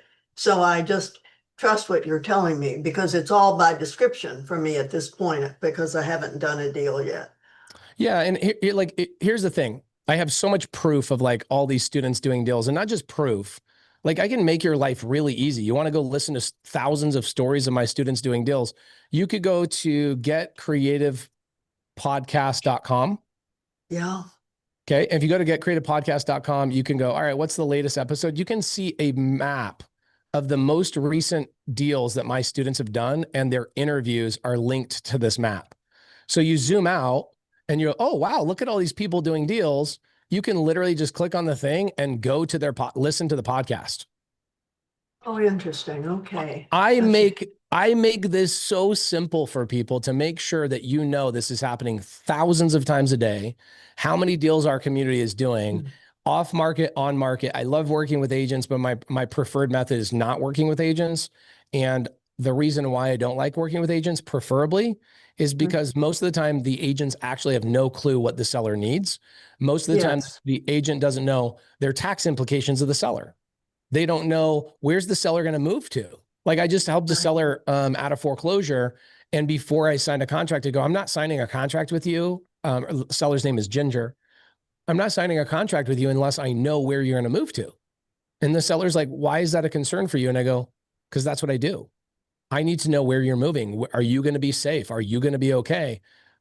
Agents, I think some will ask that, especially more seasoned ones like yourself. But I will know who's there to help you. Are you moving to a different city? And she says, why is this so important to you? And I go, because Ginger, I buy your house from you. I get some cash in your pocket. I need to know, do you need a post-possession? She's like, what's a post-possession? I go, well, it's where you stay in the house for a couple of months until you find a place to live. She goes, oh my gosh, that would mean so much. You would do that? I go, yeah, but I need to know what the heck your plan is. Yes. Yes. And so I That's prefer to great. talk directly to the seller so I can give the seller exactly what they need versus going through an agent, because the agents will go, why do you need to know that about my client? I'm like, oh my gosh, because I want to I help your know. client. Yeah. Right. And half the time they don't know. No, they Anyway. don't. Yeah. Because you've got a lot of the newer agents that come in and they don't, they got 2 weeks of training and they don't know enough. Right. So anyway, thank you for the questions. I think they were super helpful for a lot of people. Joy, great question. Guys, give Joy some freaking thanks in the side chat real fast. Just say, thanks, Joy. Those were awesome questions. Awesome questions. Sydney Robinson, how you doing? Guys, if you have your hand raised, please be prepared. There we go. Sydney, what's up? How you doing? What do you got for me? Hey, how's it going? Good. Couple questions for you. One, I was a little bit, I mean, as I've been listening to it, it's been kind of sort of answered, but one of the things I was concerned about is like, okay, you got sellers and buyers in the same Facebook community. How come these are, I mean, how do I fit into that and to sewing them together as a bird dog? Sydney, I'm going to tell you right now, you are so overthinking this and you are going to get in your own way. Okay. Has that ever happened to you in your life where you've overthought a little bit and you didn't take action and then you just missed out? I'll be straight up honest about that, yes. I already know. I wouldn't have asked the question if I didn't already know the answer. Okay. Okay, that is an overthinking question. What you're asking is a very small-minded. I've also had this thought process too. When I first jumped into real estate, I was like, well, if there's all these people doing all these deals, when at the point does the deals run out? And my mentor at the time, my mentor says, do people ever stop going into foreclosure? I'm like, probably not. Do people ever stop having houses that fall apart? Do people ever stop dying? I'm like, no. I'm like, so they go, the deals will never stop. Stop thinking so small-minded. I'm like, okay, but how do I do deals? Like, think about this, Pace. There's currently 14 million vacant homes in the United States right now, and America has a 5 million home shortage. How is that even physically possible? We need as many investors as we possibly can. I'll give you another good example. Before I launched the SubTo community 5 years ago, Maricopa County, where I live in most of the year, Maricopa County would foreclose on 5 people a day. Once my community came along and we saved so many people from foreclosure, we cut that number in half. Nationwide, by the way, we as a community have cut the foreclosure rate in half. Why haven't we stopped it completely? Because not everybody's going to connect with you. No, it's because there's not enough people doing what needs to be done. Wow. There are so many opportunities that don't even get touched. Think about it. If a family gets foreclosed on tomorrow, why did they get foreclosed on? Because something went wrong in their life. I'm not sure what, but I mean, okay, and a real estate they didn't pay something. Okay, well, that's literally everybody, Sydney. So everybody that's in foreclosure didn't pay something. Okay. Yeah. Why did somebody go all the way through the foreclosure process, 4, 5, 6 months, and still lose their house when there's so many people doing so many deals? Why didn't somebody save that person from foreclosure? That's the question I'm asking. The answer is because there's not enough people investing in real estate to save everybody from foreclosure. There's simply not enough people. There's too many opportunities for the amount of people that are in this market. That's amazing.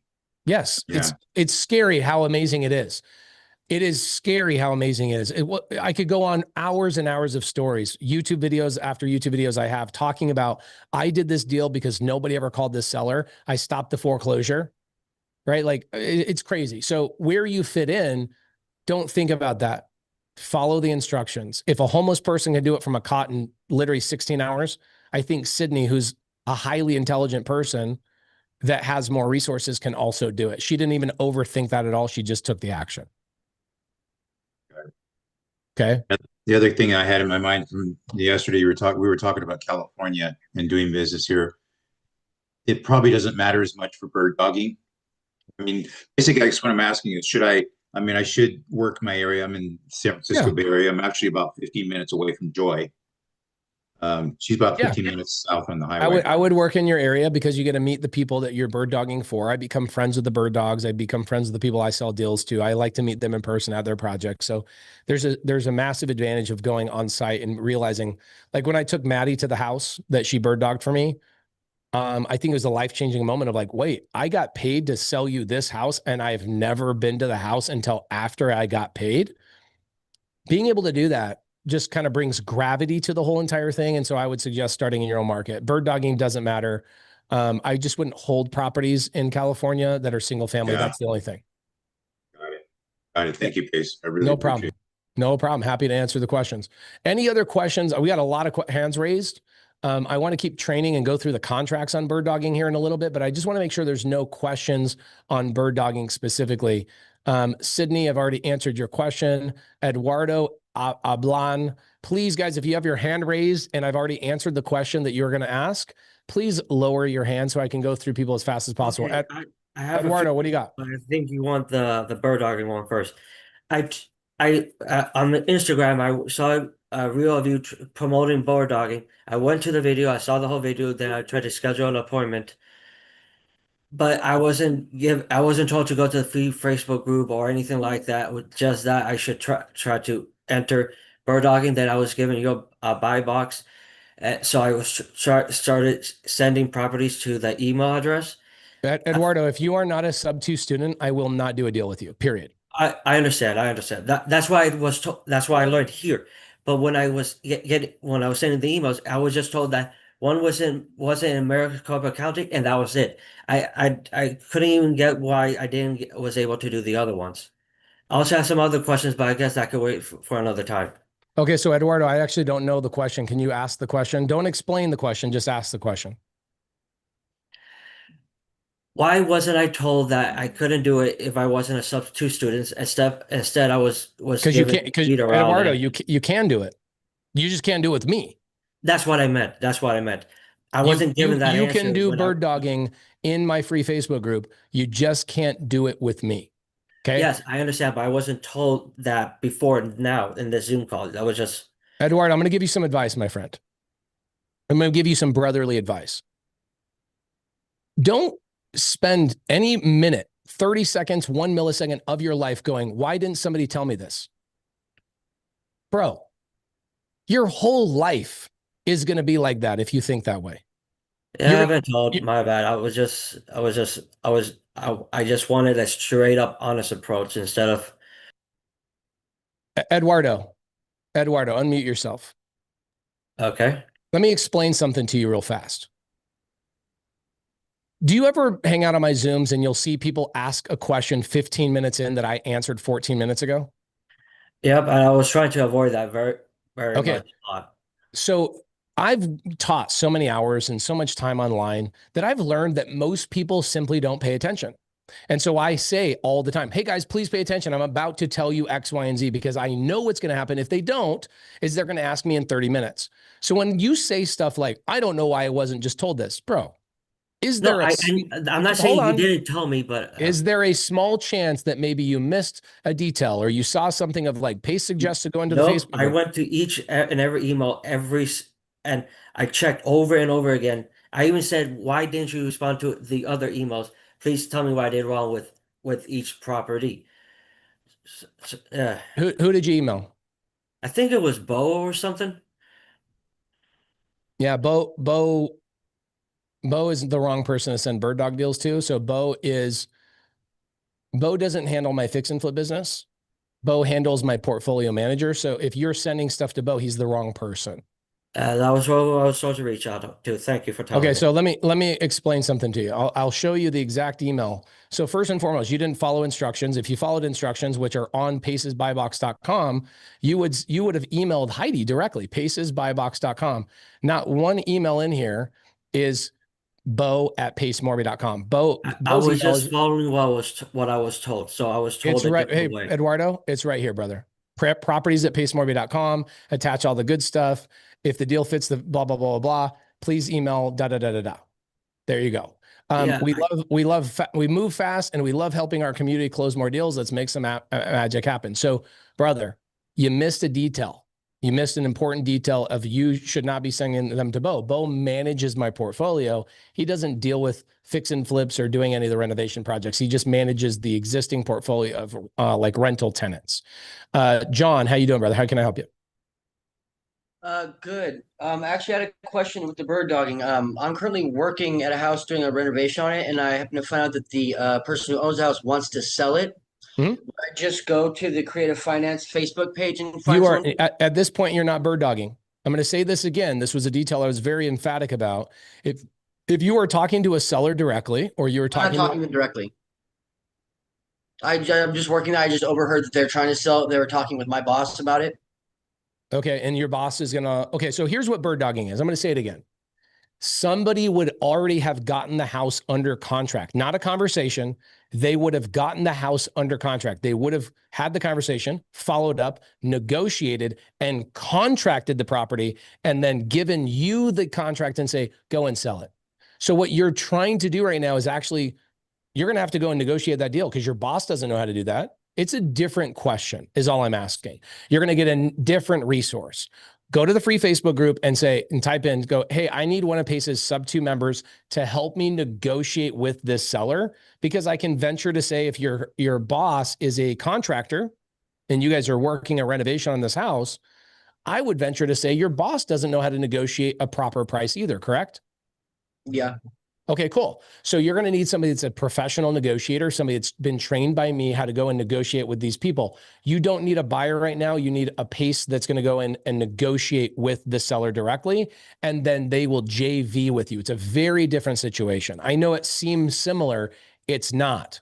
Bird dogging is so much easier than this because bird dogging means somebody else has already done all of that work before it was even sent to you.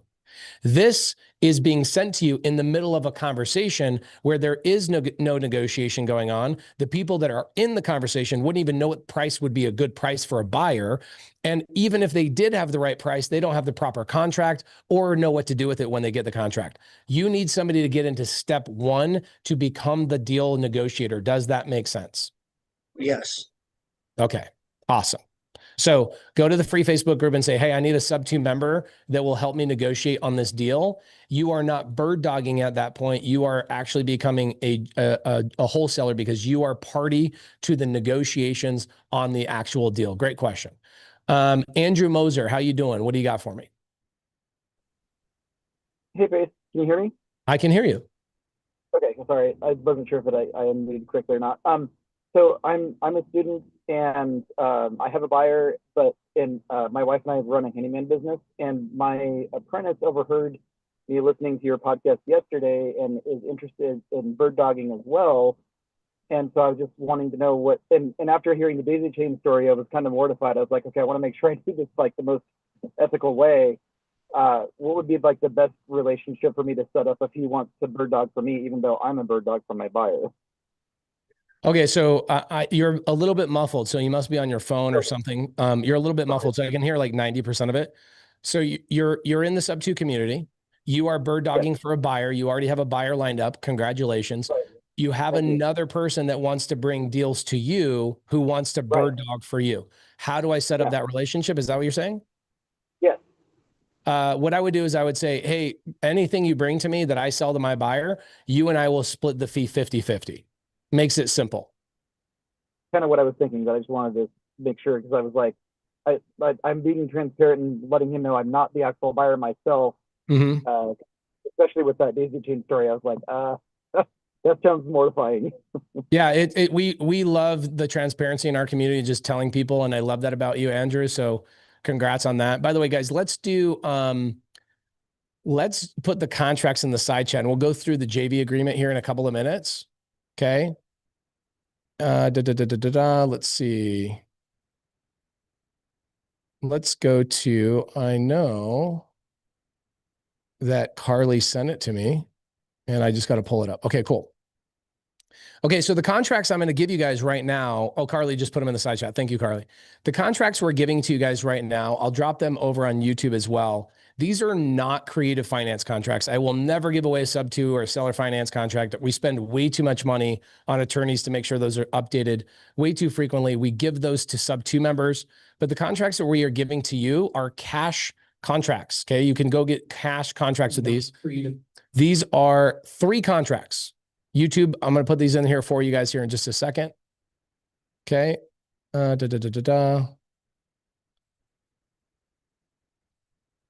There's the link for you guys. I'm going to pin it for you guys in YouTube. Thanks for being patient. Okay. So these contracts, there's 3 contracts. As a bird dog, you're only going to need 2 of them. Okay. One of them you do not need. It's the purchase and sale agreement. So when you are directly related to the seller, you are a wholesaler. You're not a bird dogger. Okay. You are not bird dogging if you are communicating with the seller or with the agent. I want to make sure everybody understands that, because this will pop up all the time. People go, wait, do I have to go find the deal? No, you do not find the deal. You find the people who have already found the deal. Can I get a yes in the comments that everybody understands a bird dog does not ever talk to a seller or a real estate agent ever, ever, ever, ever under any circumstances? Okay, heck yeah, that's awesome. So we're going to go through these contracts for a couple of minutes. I'm going to show them to you. These contracts are probably worth about $5,000. Like if you went out and got them copied with an attorney, you'd probably spend about $5,000.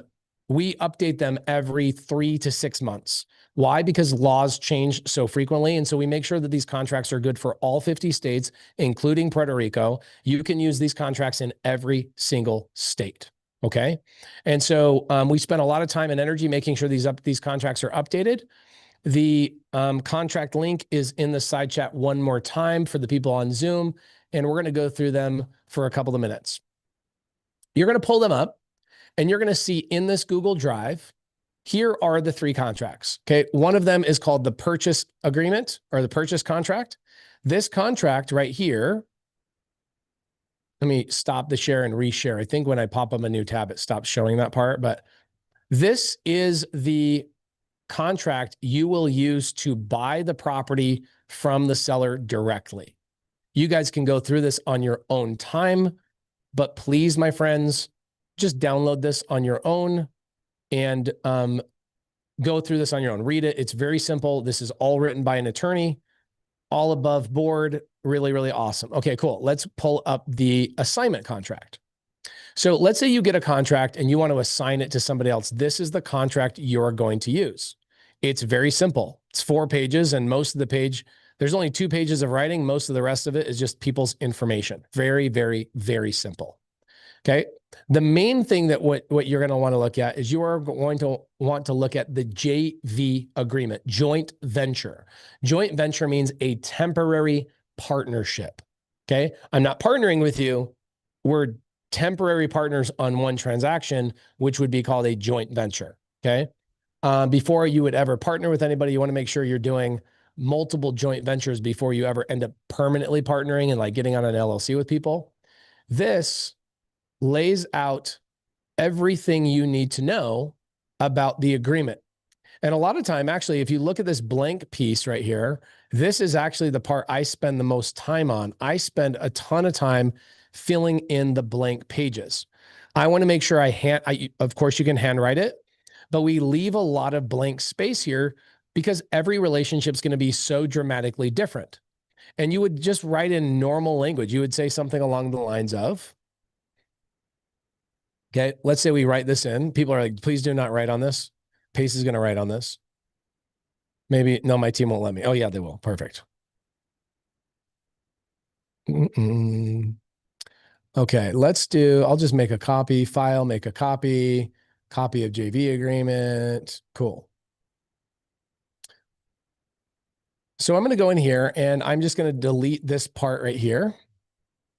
We are going to get rid of this trash at the top because this is obviously to warn you guys to make sure to make a copy. And then I'm going to come down to this page and I'm going to say, Pace and Maddie had a conversation. You can use normal language. You don't need an attorney for this. Had a conversation on April 18th that blah, blah, blah, blah, blah, blah, blah. And you just type out what you guys agreed to. Okay. And you make sure that whatever the conversation is, which is you're going to lay out everything. Okay. It's kind of like a prenuptial agreement. You're going to say stuff like, and the agreement does a good job laying out percentages, how much you're going to get paid, when you're going to get paid, all of those things. But there's nuance in every relationship. Every buyer like me is going to be a little bit different, right? They're going to want different forms of communication. They're going to want different transparency. So let's say you're doing a deal with somebody and they go, I'll pay you $5,000 up front, but I'll pay you 15 grand on the back end. I've done that a lot with people. Okay. I will pay you a portion of the profit on the back end of the deal. Well, in that joint venture agreement, wouldn't you want to make sure that it's written that you get access to the bank account, the bank statements, the settlement statement? You want to make sure you have a copy of the contractor's estimate and all the receipts, right? Because if you're getting paid a portion of the net profit on the back end, you want to make sure that it's laid out in the joint venture agreement. Okay. You cannot over communicate in this document. You just simply can't. In fact, I ask people, people that are new, I go, ask me 25 what if questions. What if Pace dies in the middle of the project? What if this happens? What if Pace screws me? What if this, blah, blah, blah, blah, blah. Ask all the what ifs. Okay. So what are some what ifs that you guys have in the side chat today? Some what ifs. What's a what if? What if I don't get paid? Cool. By the way, the side chat is turned on, everybody. So if you guys want to tell me a what if, this is where you would write that. Okay. What if I F this up? James Palmgren. Okay. So James Palmgren, I know that's more of a joke, but let's be really, really specific. James, I'm going to unmute you real fast. He says, what if I can't get out of debt? What does that have to do with doing a deal? James, what could you screw up on a bird dog deal?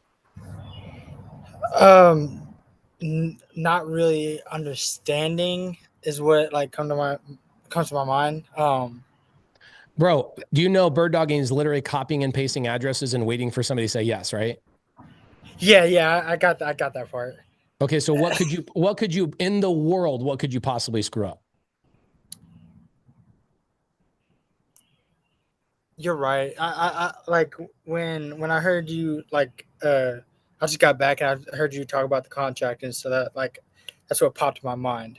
But I remember you saying that we don't handle the contracts at all. We just like so yeah, that Earl Augusta says, what if the seller backs out? Sellers cannot legally back out of a purchase and sell agreement at all, unless you're in the only state that they can back out of is North Carolina.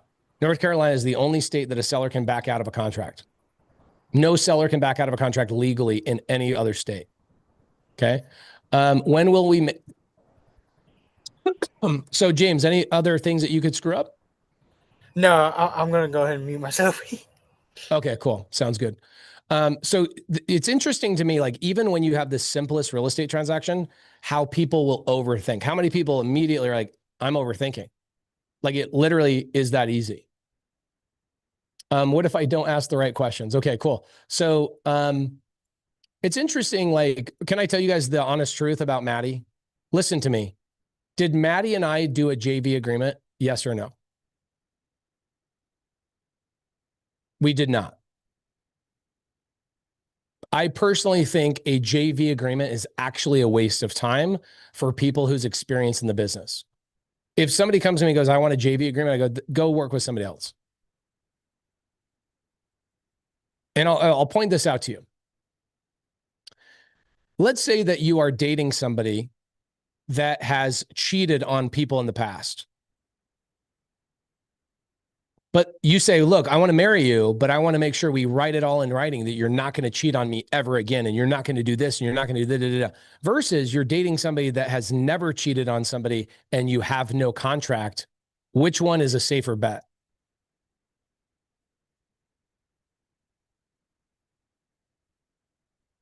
No contract, right? There you go. And so what I told Maddie, I go, Maddie, here's the agreement. Send me addresses. We'll reply back to you. We'll keep it very simple. If you need a JV agreement with me, I'm probably not the right person for you. You should go find somebody that you really, really, really want a JV agreement. She goes, okay, cool. And we did a deal. Okay. How do you determine? So Lauren Menendez says, how do you determine 10% profit you needed from Maddie? Okay. So Lauren Menendez, Maddie didn't give me 10% profit. You guys are overthinking. Guys, raise your hand, please. If you have a question, raise your hand. I'm gonna pause. That's crazy. Lauren, that is the craziest question I got today. Maddie did not give me any profit. I comped the property, which I showed you. I bought it for $414. I'm selling it for $600. I put $100,000 into it. I broke down the numbers for you guys, and I said I'm making $40,000 on a $600,000 house. I did not hit my 10% goal. I showed you how to do it. You must have missed or shown up late. Y'all overthinkers. Okay. If you have a question about bird dogging, I will answer. If you don't have a question about bird dogging, I will not. Okay. James Leach, how you doing? I'm good. I was hoping maybe I'd actually get to talk to you. I've been following you for a while. I'm actually working with your boy Connor Smith. I'd already be a member of the community, except that we hadn't sold this property in Montana. I think we actually had a little bit of an exchange on Marketplace or Facebook Messenger, excuse me, back and forth a couple times about a month ago. We actually have a house in Columbus, Montana. That's an old triplex that we're trying to sell. Actually, in talking with Connor, he hooked me up. Columbus or Columbia Falls? Columbus, Montana, halfway between Bozeman and Billings, right where the Stillwater flows into the Yellowstone, north of Red Lodge. Cool. And we actually bought that house because of a project that started with a friend of mine who's got an MBA in development. Somebody I used to take out elk hunting all the time, a childhood friend. We go back 40-something years. Okay. Well, the reason we even ended up with that place, which I bought on owner financing, it's a great story for another time, but I want to get to my question. My wife and I went over with our friend David because we wanted to look at some property in Red Lodge, and it's the future. I don't know if you'd say big sky or whatever as far as what's going to happen as far as ski areas go. Well, anyhow, we put together a pretty crazy deal. It's about 4 years in the making. My question on bird dogging is this: basically, I'm helping him to try and find an investor / partner. It's an extremely juicy development deal with some caveats, unlike anything else out there. And I've got a little bit of experience in this game, and I'm really looking forward to working with you on a deal. I'm not a SubTo member yet, so I know I'm limited on working directly with you. But my question is this in regards to bird dogging. Basically, we're more interviewing. We want to find the right investor partner. I mean, this deal funds itself after the eighth build or so, and it's 370 some odd homes in a place, and things are already approved with the city. A lot of the horizontals done, that kind of thing. I thought I had brought my friend, an investor, and I have a deal with him. It's part of the reason we own this house that we're now flipping in Columbus is because when we first went over there and started looking, we were selling our house in Bozeman, and this other real estate project came up as a great owner financing deal, and we've done great on it, which, we were able to parlay into the place I'm at here in Venice, Florida. But that's beside the point. Ultimately, we'd like to be back in Montana, spending half our time there. We've got that property back on the market. It had sold the way I'd hoped it would and closed a few weeks back. I'd already be a member of your community, but I'd be here anyway, probably, Pace. My question on bird dogging is this. Yeah. Basically, we're looking for the right partner, investor to help us with this. I've just are you only looking for the money partner, or are you looking for somebody to do the development as well? Well, maybe both. It kind of depends, but our earnest check went hard yesterday. It's a very juicy deal, and it's kind of complicated. It's the kind of thing that we'd want to send you the pro forma and executive summary on, to your team or to the right sub-member person. My role in it right now, I already have an agreement with the guy that's put this deal together. We got awesome owner financing terms on the property as far as and the profit potential is just crazy. And the fact that, we've got the only hookups because of the flood that happened down through there a few years ago. But it's a juicy one. So if I'm acting as a bird dog, even though if I bring the investor, I already have an arrangement with my friend who's put this whole deal together that is now in escrow, hard money.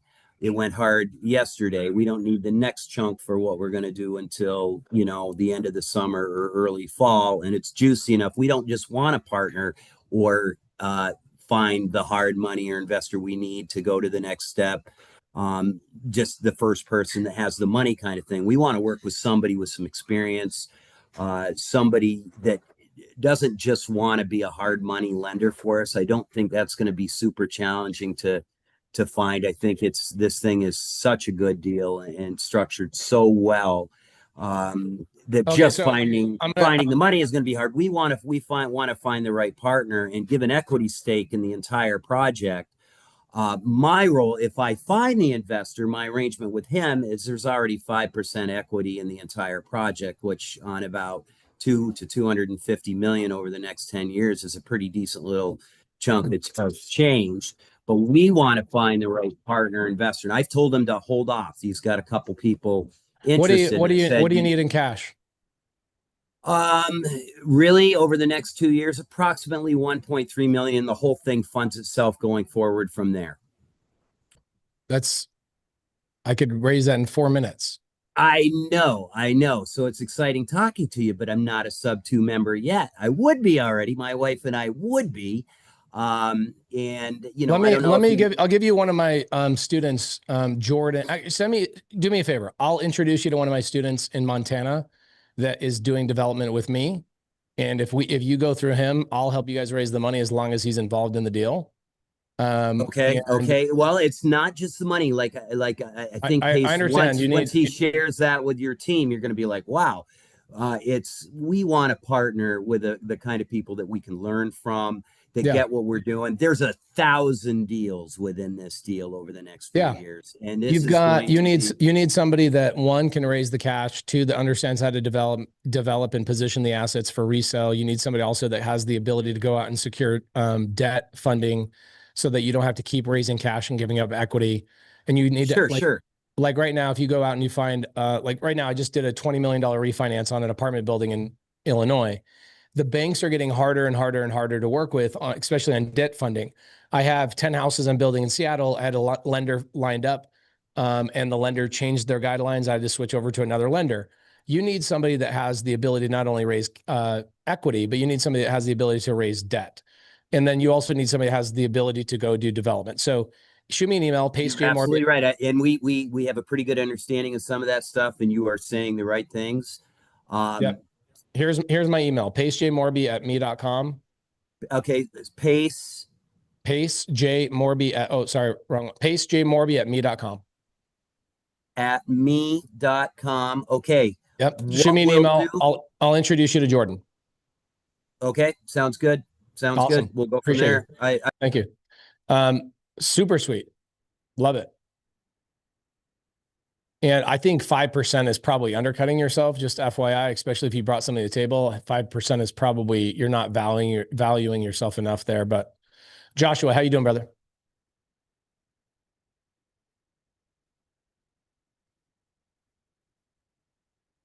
Joshua. Hello. Hey. Hey, yeah. So I was I'm actually in the middle of work. I didn't think I was gonna get caught on just yet.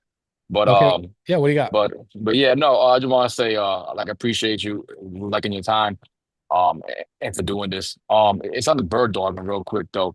I'm a little bit experienced, not I'm not super seasoned, but as far as like for the bird dog and you said basically, you're not talking to sellers or none of that. You're just strictly looking for your buyer.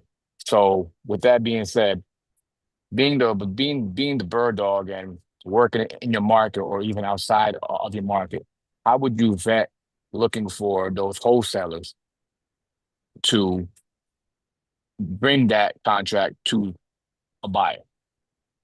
Okay. So the question you're asking is, how can I find suppliers to give me more opportunities? Sure. You don't need to vet them. What do you need to vet them for? The person you need to vet is your buyer, because that's the person who's paying you. What do you care who the person is that's sending you an inventory? How could they screw you? They can't screw you. No, well, it's not to really screw you. It's more or less to Is the question, how do I find them? Is that the question you're asking? Yeah. Because okay, watch me. Sure. What market are you in? I'm in Providence, Rhode Island. Okay, you're in Rhode Island. Awesome, cool. So guys, watch me. I've already done this, but I'm going to do it again. And I do it so fast because it really doesn't take that much time. So we're in Rhode Island, okay? Oops, my bad.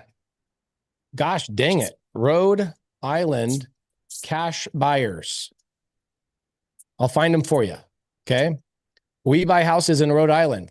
401 home buyers, priority home buyers, Moss Home Solutions, Houseo. I know all those guys. Okay. So, but tell them to send you inventory. Okay. But a lot of those guys, like again, they're because again, I know some of these people that like personally. So my thing is, besides those big hitters out here, because those are like kind of like the top dogs out here, right? Just those other people that may have those like deals that are looking for those buyers like that. How would you go about knowing that this person isn't just bullshit and saying that, hey, I got this deal on the contract, and then it's not really what they say it is. Again, because those people there, like Moss, Property Plug, and those guys are Joshua. You are making up questions that shouldn't even exist. I guess I'm wording it wrong. It's more like, again, it's just more or less finding the wholesalers to go and sell it. Go to watch to the buyers, because those guys are wholesalers. Joshua, let me talk for a second. Buyers. Sure. Sorry. Why do you give a crap if you already know those people? Did you screw them over? I know the answer is no. But No. Why would you care that you already know those people? That only gives you a leg up. Mm-hmm. What is the problem with just going to the people you already know? Okay. I mean, no, give me an answer. I'm going to fly to Rhode Island and strangle you. No, because the thing is, a lot of those guys are buying properties, right? So they're they're one of like the big buyers. Also, they wholesale. No. So they do both. Yes, both. Okay, so the ones they wholesale are the ones you want to show to your buyers. Got it. Bro, did you take an overthinking pill this morning? Like, what the heck? No, yeah, the way I guess I'm wording this probably ain't right. You know what I'm saying? Plus, again, I'm just over here, I was driving.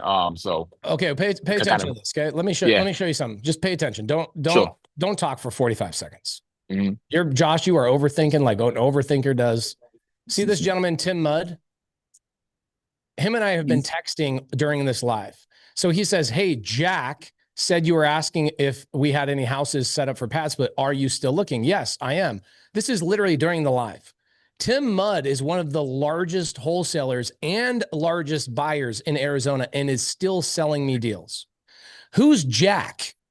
Jack is another wholesaler who is also a top dog in the market. What does that matter who they are? They have inventory that they're not going to buy. I want it. Got it. Okay. Just because they also buy some of their own inventory doesn't mean they're not going to send the inventory to you. Why don't you just start with the people you already know and go, "Hey, I have a buyer. Can I send your inventory to them and get paid a fee?" Okay. The people you're getting the inventory from, are they paying you the fee? The people that I'm getting the inventory from. Yeah. Well, I mean, if they give me the inventory to give to someone else, I would assume I'm getting like a fee. The buyer pays your fee, Okay. not the supplier. You skipped the You, train. yes, You yeah, showed up late. yep. Your You're buyer right. pays a fee. So what do you care that these guys already know you? They're not going to pay you. You're going to get a fee from your buyer. Got it. Okay. All right. Who is the top buyer in Rhode Island? I could tell you his name.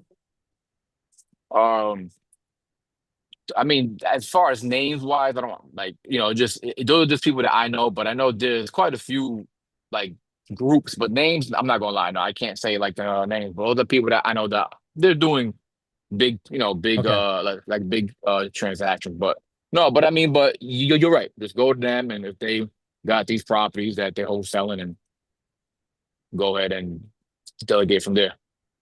You are overthinking. I guess so, sure. No, there's no guessing. If you literally texted those guys you knew and you said, "Hey, I have a buyer that wants me to find deals for them. Can you send me what inventory you're not buying?" Would those guys send you deals? Yeah. Okay. Yeah, you're right. Okay. That's all this, guys. This business is so simple that you will try to overcomplicate it. It is so simple. Hey, whatever you're not buying, can I see the inventory? I have a buyer that wants to buy. I'm looking for them. That's it. That's it. That's the whole entire business to go get your first deal. It's the whole entire business. Josh, I appreciate the question because it gives us the ability to show people not to overthink. Bonnie Meltzer. Man, I've been talking a lot today. Bonnie, what do you got for me?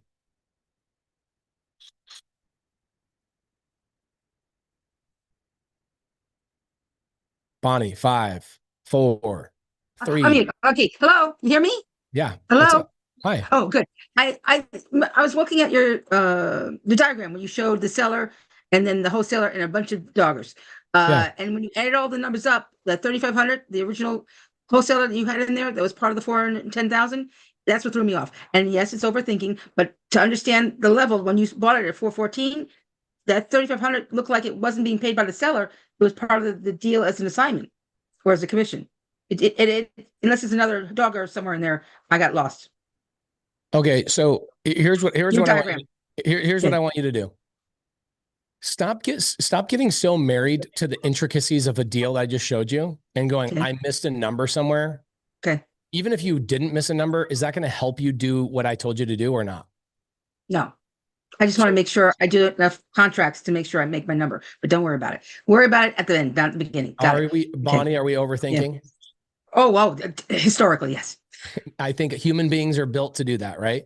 So, Yeah. Bonnie, if I went through the numbers too fast and you're like, "Oh, I missed a number," don't worry about it.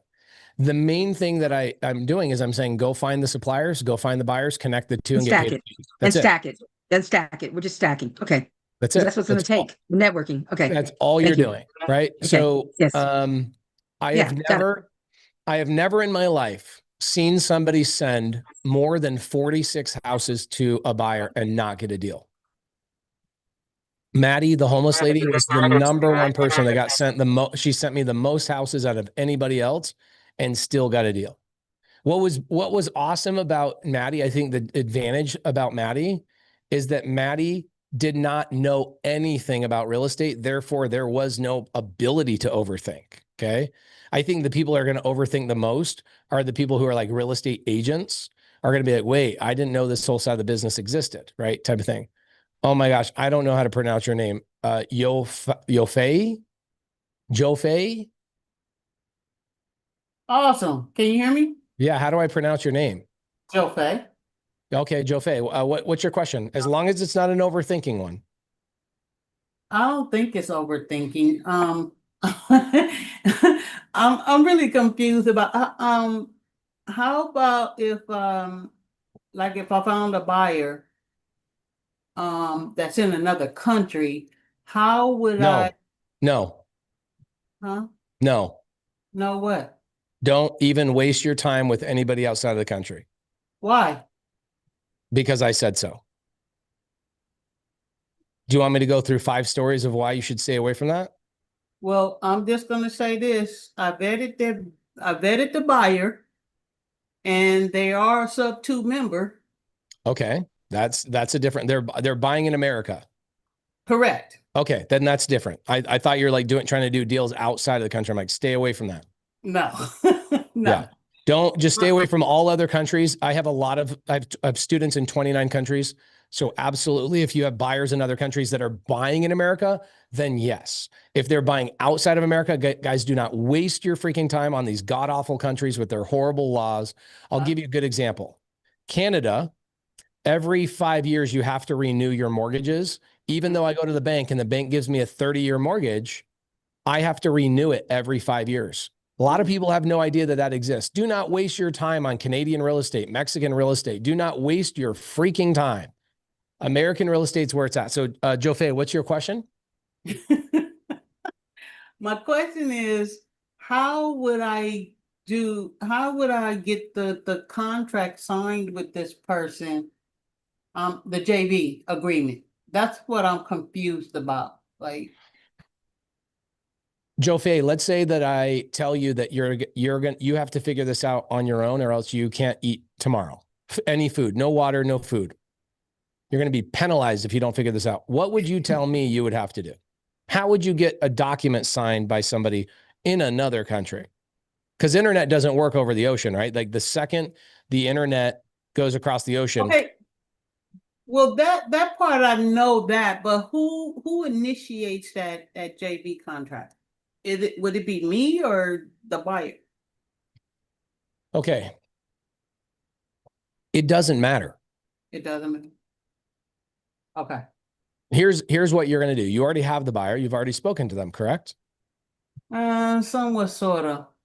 I reached out to them, but they didn't really connect with me, so I didn't really know what to do.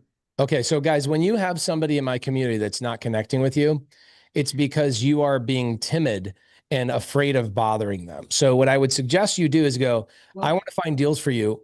Can we get on the phone to talk about your buy box? That's it. I want to find deals for you. Can we get on the phone to talk about your buy box? And then the question you have about like, hey, who initiates the contract? Everybody's going to have a different answer. Some people like me are like, I don't even want to do a JV agreement. If you don't trust me, then don't send me opportunities. Other students of mine are going to be like, oh yeah, I'll do the contract. Some of my students are going to go, oh, I don't care. You send the contract, I'll sign it. Okay. Everybody's going to be a little bit different. You're overthinking it. Get on the phone with them. And the better question should be, Pace, how do I entice a buyer who's really busy to communicate with me? That's the better question. Well, what I did was I sent an email. She had an email address. I emailed her, introduced myself as a bird dog, and she sent me back very little information. I was like, well, let's connect and see how we could get this done. But she just, she didn't really. Okay, do you guys want me to show you how to find buyers tomorrow? So you can have unlimited buyers. Is that the number one thing I should show you guys tomorrow? What do you guys think? Should I just show you, like, open up my software, call buyers for you, and show you how to find buyers yourself? Okay, well, I've got 1,000 people between Zoom and YouTube. Is that what we want to focus on tomorrow? Okay, cool. Did everybody learn a ton about bird dogging today? You got the contracts. You understand how Maddie got her first deal. Did everybody walk away going, holy moly, I just learned a ton about how to get into this business? Give me a yes if you guys learned a ton today. Cool. What I'll do tomorrow, okay, we will start at 5 p.m. Arizona time. We have 2 more days of training, okay? 2 more days of training. What I'll do tomorrow is I will start out by giving you guys another private money lender list, okay? I'll give you another private money lender list. And then the second thing I'll do is I'll just show you how to find buyers, and I will show you by calling the buyers. I will pull out my phone and I will call buyers I don't currently know. I will introduce myself and I will do the work for you. I'll show you exactly how to do it. Sound good? Is that, guys, give me a yes if that's what we want to do tomorrow. I'll do whatever you want to do. Okay, cool. But you know, but I basically, like I said, I just had an let's see, I've got Lucian. Lucian, what do you got for me? Last question of the night. I didn't get the private money lender list. Yeah, because that's because you showed up late. Tell me who did not get the private money lender list that showed up late? Don't be acting like I didn't do what I said I was going to do. If you didn't get the list, you better start out with honesty and say, I showed up late. Can you please give me the list? You freaking knucklehead trying to blame me on not get. How many people got the list today? Give me in the side chat. You freaking trying to blame me. I went and spent 10 years of my life to go get a list together, and you showed up late and be like, I didn't get the list. No, you did get the list. You just didn't show up for it. Okay. Happy to give you guys the list. Okay. Well, I'll email it out to everybody tonight. I promise. I also will just throw it in the side chat for you guys. Let me put it in the side chat just real quick. I think this is it. I think that's it. Hold on a sec. Okay. That's the list. I just put it in the side chat. If you guys showed up late, congratulations. You showed up 4 hours late. You showed up 4 hours late and you still got it. Tomorrow, I'll give you a second list, completely different people right at the beginning. So guys, please show up on time. And then right after that, I'm going to show you guys how to find buyers and communicate with buyers and how to set up a JV agreement with those buyers. Okay. That's what we'll do tomorrow. And so we've got 2 days. We've got Wednesday starting at 5 p.m. Arizona time. That would be 8 p.m. Eastern time, 7 p.m. Central time, 6 p.m. Mountain Standard, and 5 p.m. Pacific Standard time. So we'll start tomorrow at that time. And then we'll also start Thursday at that time as well. Okay. I had a lot of fun with you guys today, 3 hours hanging out with you guys. And we will train you guys on how to find buyers, how to communicate with buyers. Instead of just teaching, I'll just do it live. We'll have a lot of fun with it. Okay. Appreciate you guys tremendously. Thank you guys so much for hanging out with me. I love doing just value and showing you guys stuff. Tomorrow, I'll actually show you how to do the business. And by the way, Carly helps me out with on the backstage. So please let Carly know you appreciate her tremendously. And we will see you guys tomorrow at 5 p.m. sharp. I'm going to do a test tomorrow. Here's what we'll do. I'm going to only give out the private money lender list tomorrow in the first 5 minutes of the live. If you do not show up on time, it makes it hard for me because I'll answer questions and then people show up an hour late and they ask a question that was already answered an hour ago. So please show up on time so we can go through chronologically and people aren't confused about what we're talking about and then ask that in the side chat. Please do me a favor. If I'm giving you all this free value and I'm beating up my voice box for you guys, please show up on time. It makes my life just a little bit easier. Appreciate you guys. We will see you guys tomorrow at 5 p.m. Arizona time, Wednesday and Thursday. I will give you a cool treat on Thursday as well. I'll give you private money lender list on Wednesday, and I'll come up with something really dope for you on Thursday. We'll see you both days, guys. Thank you so much. And by the way, SubTo community, our new merch is dropping on Thursday. So stay tuned for the merch being dropped. Only for theambitious.com is the new SubTo merch is coming out. Only for theambitious.com. I'll see you guys tomorrow at 5 p.m. Arizona time.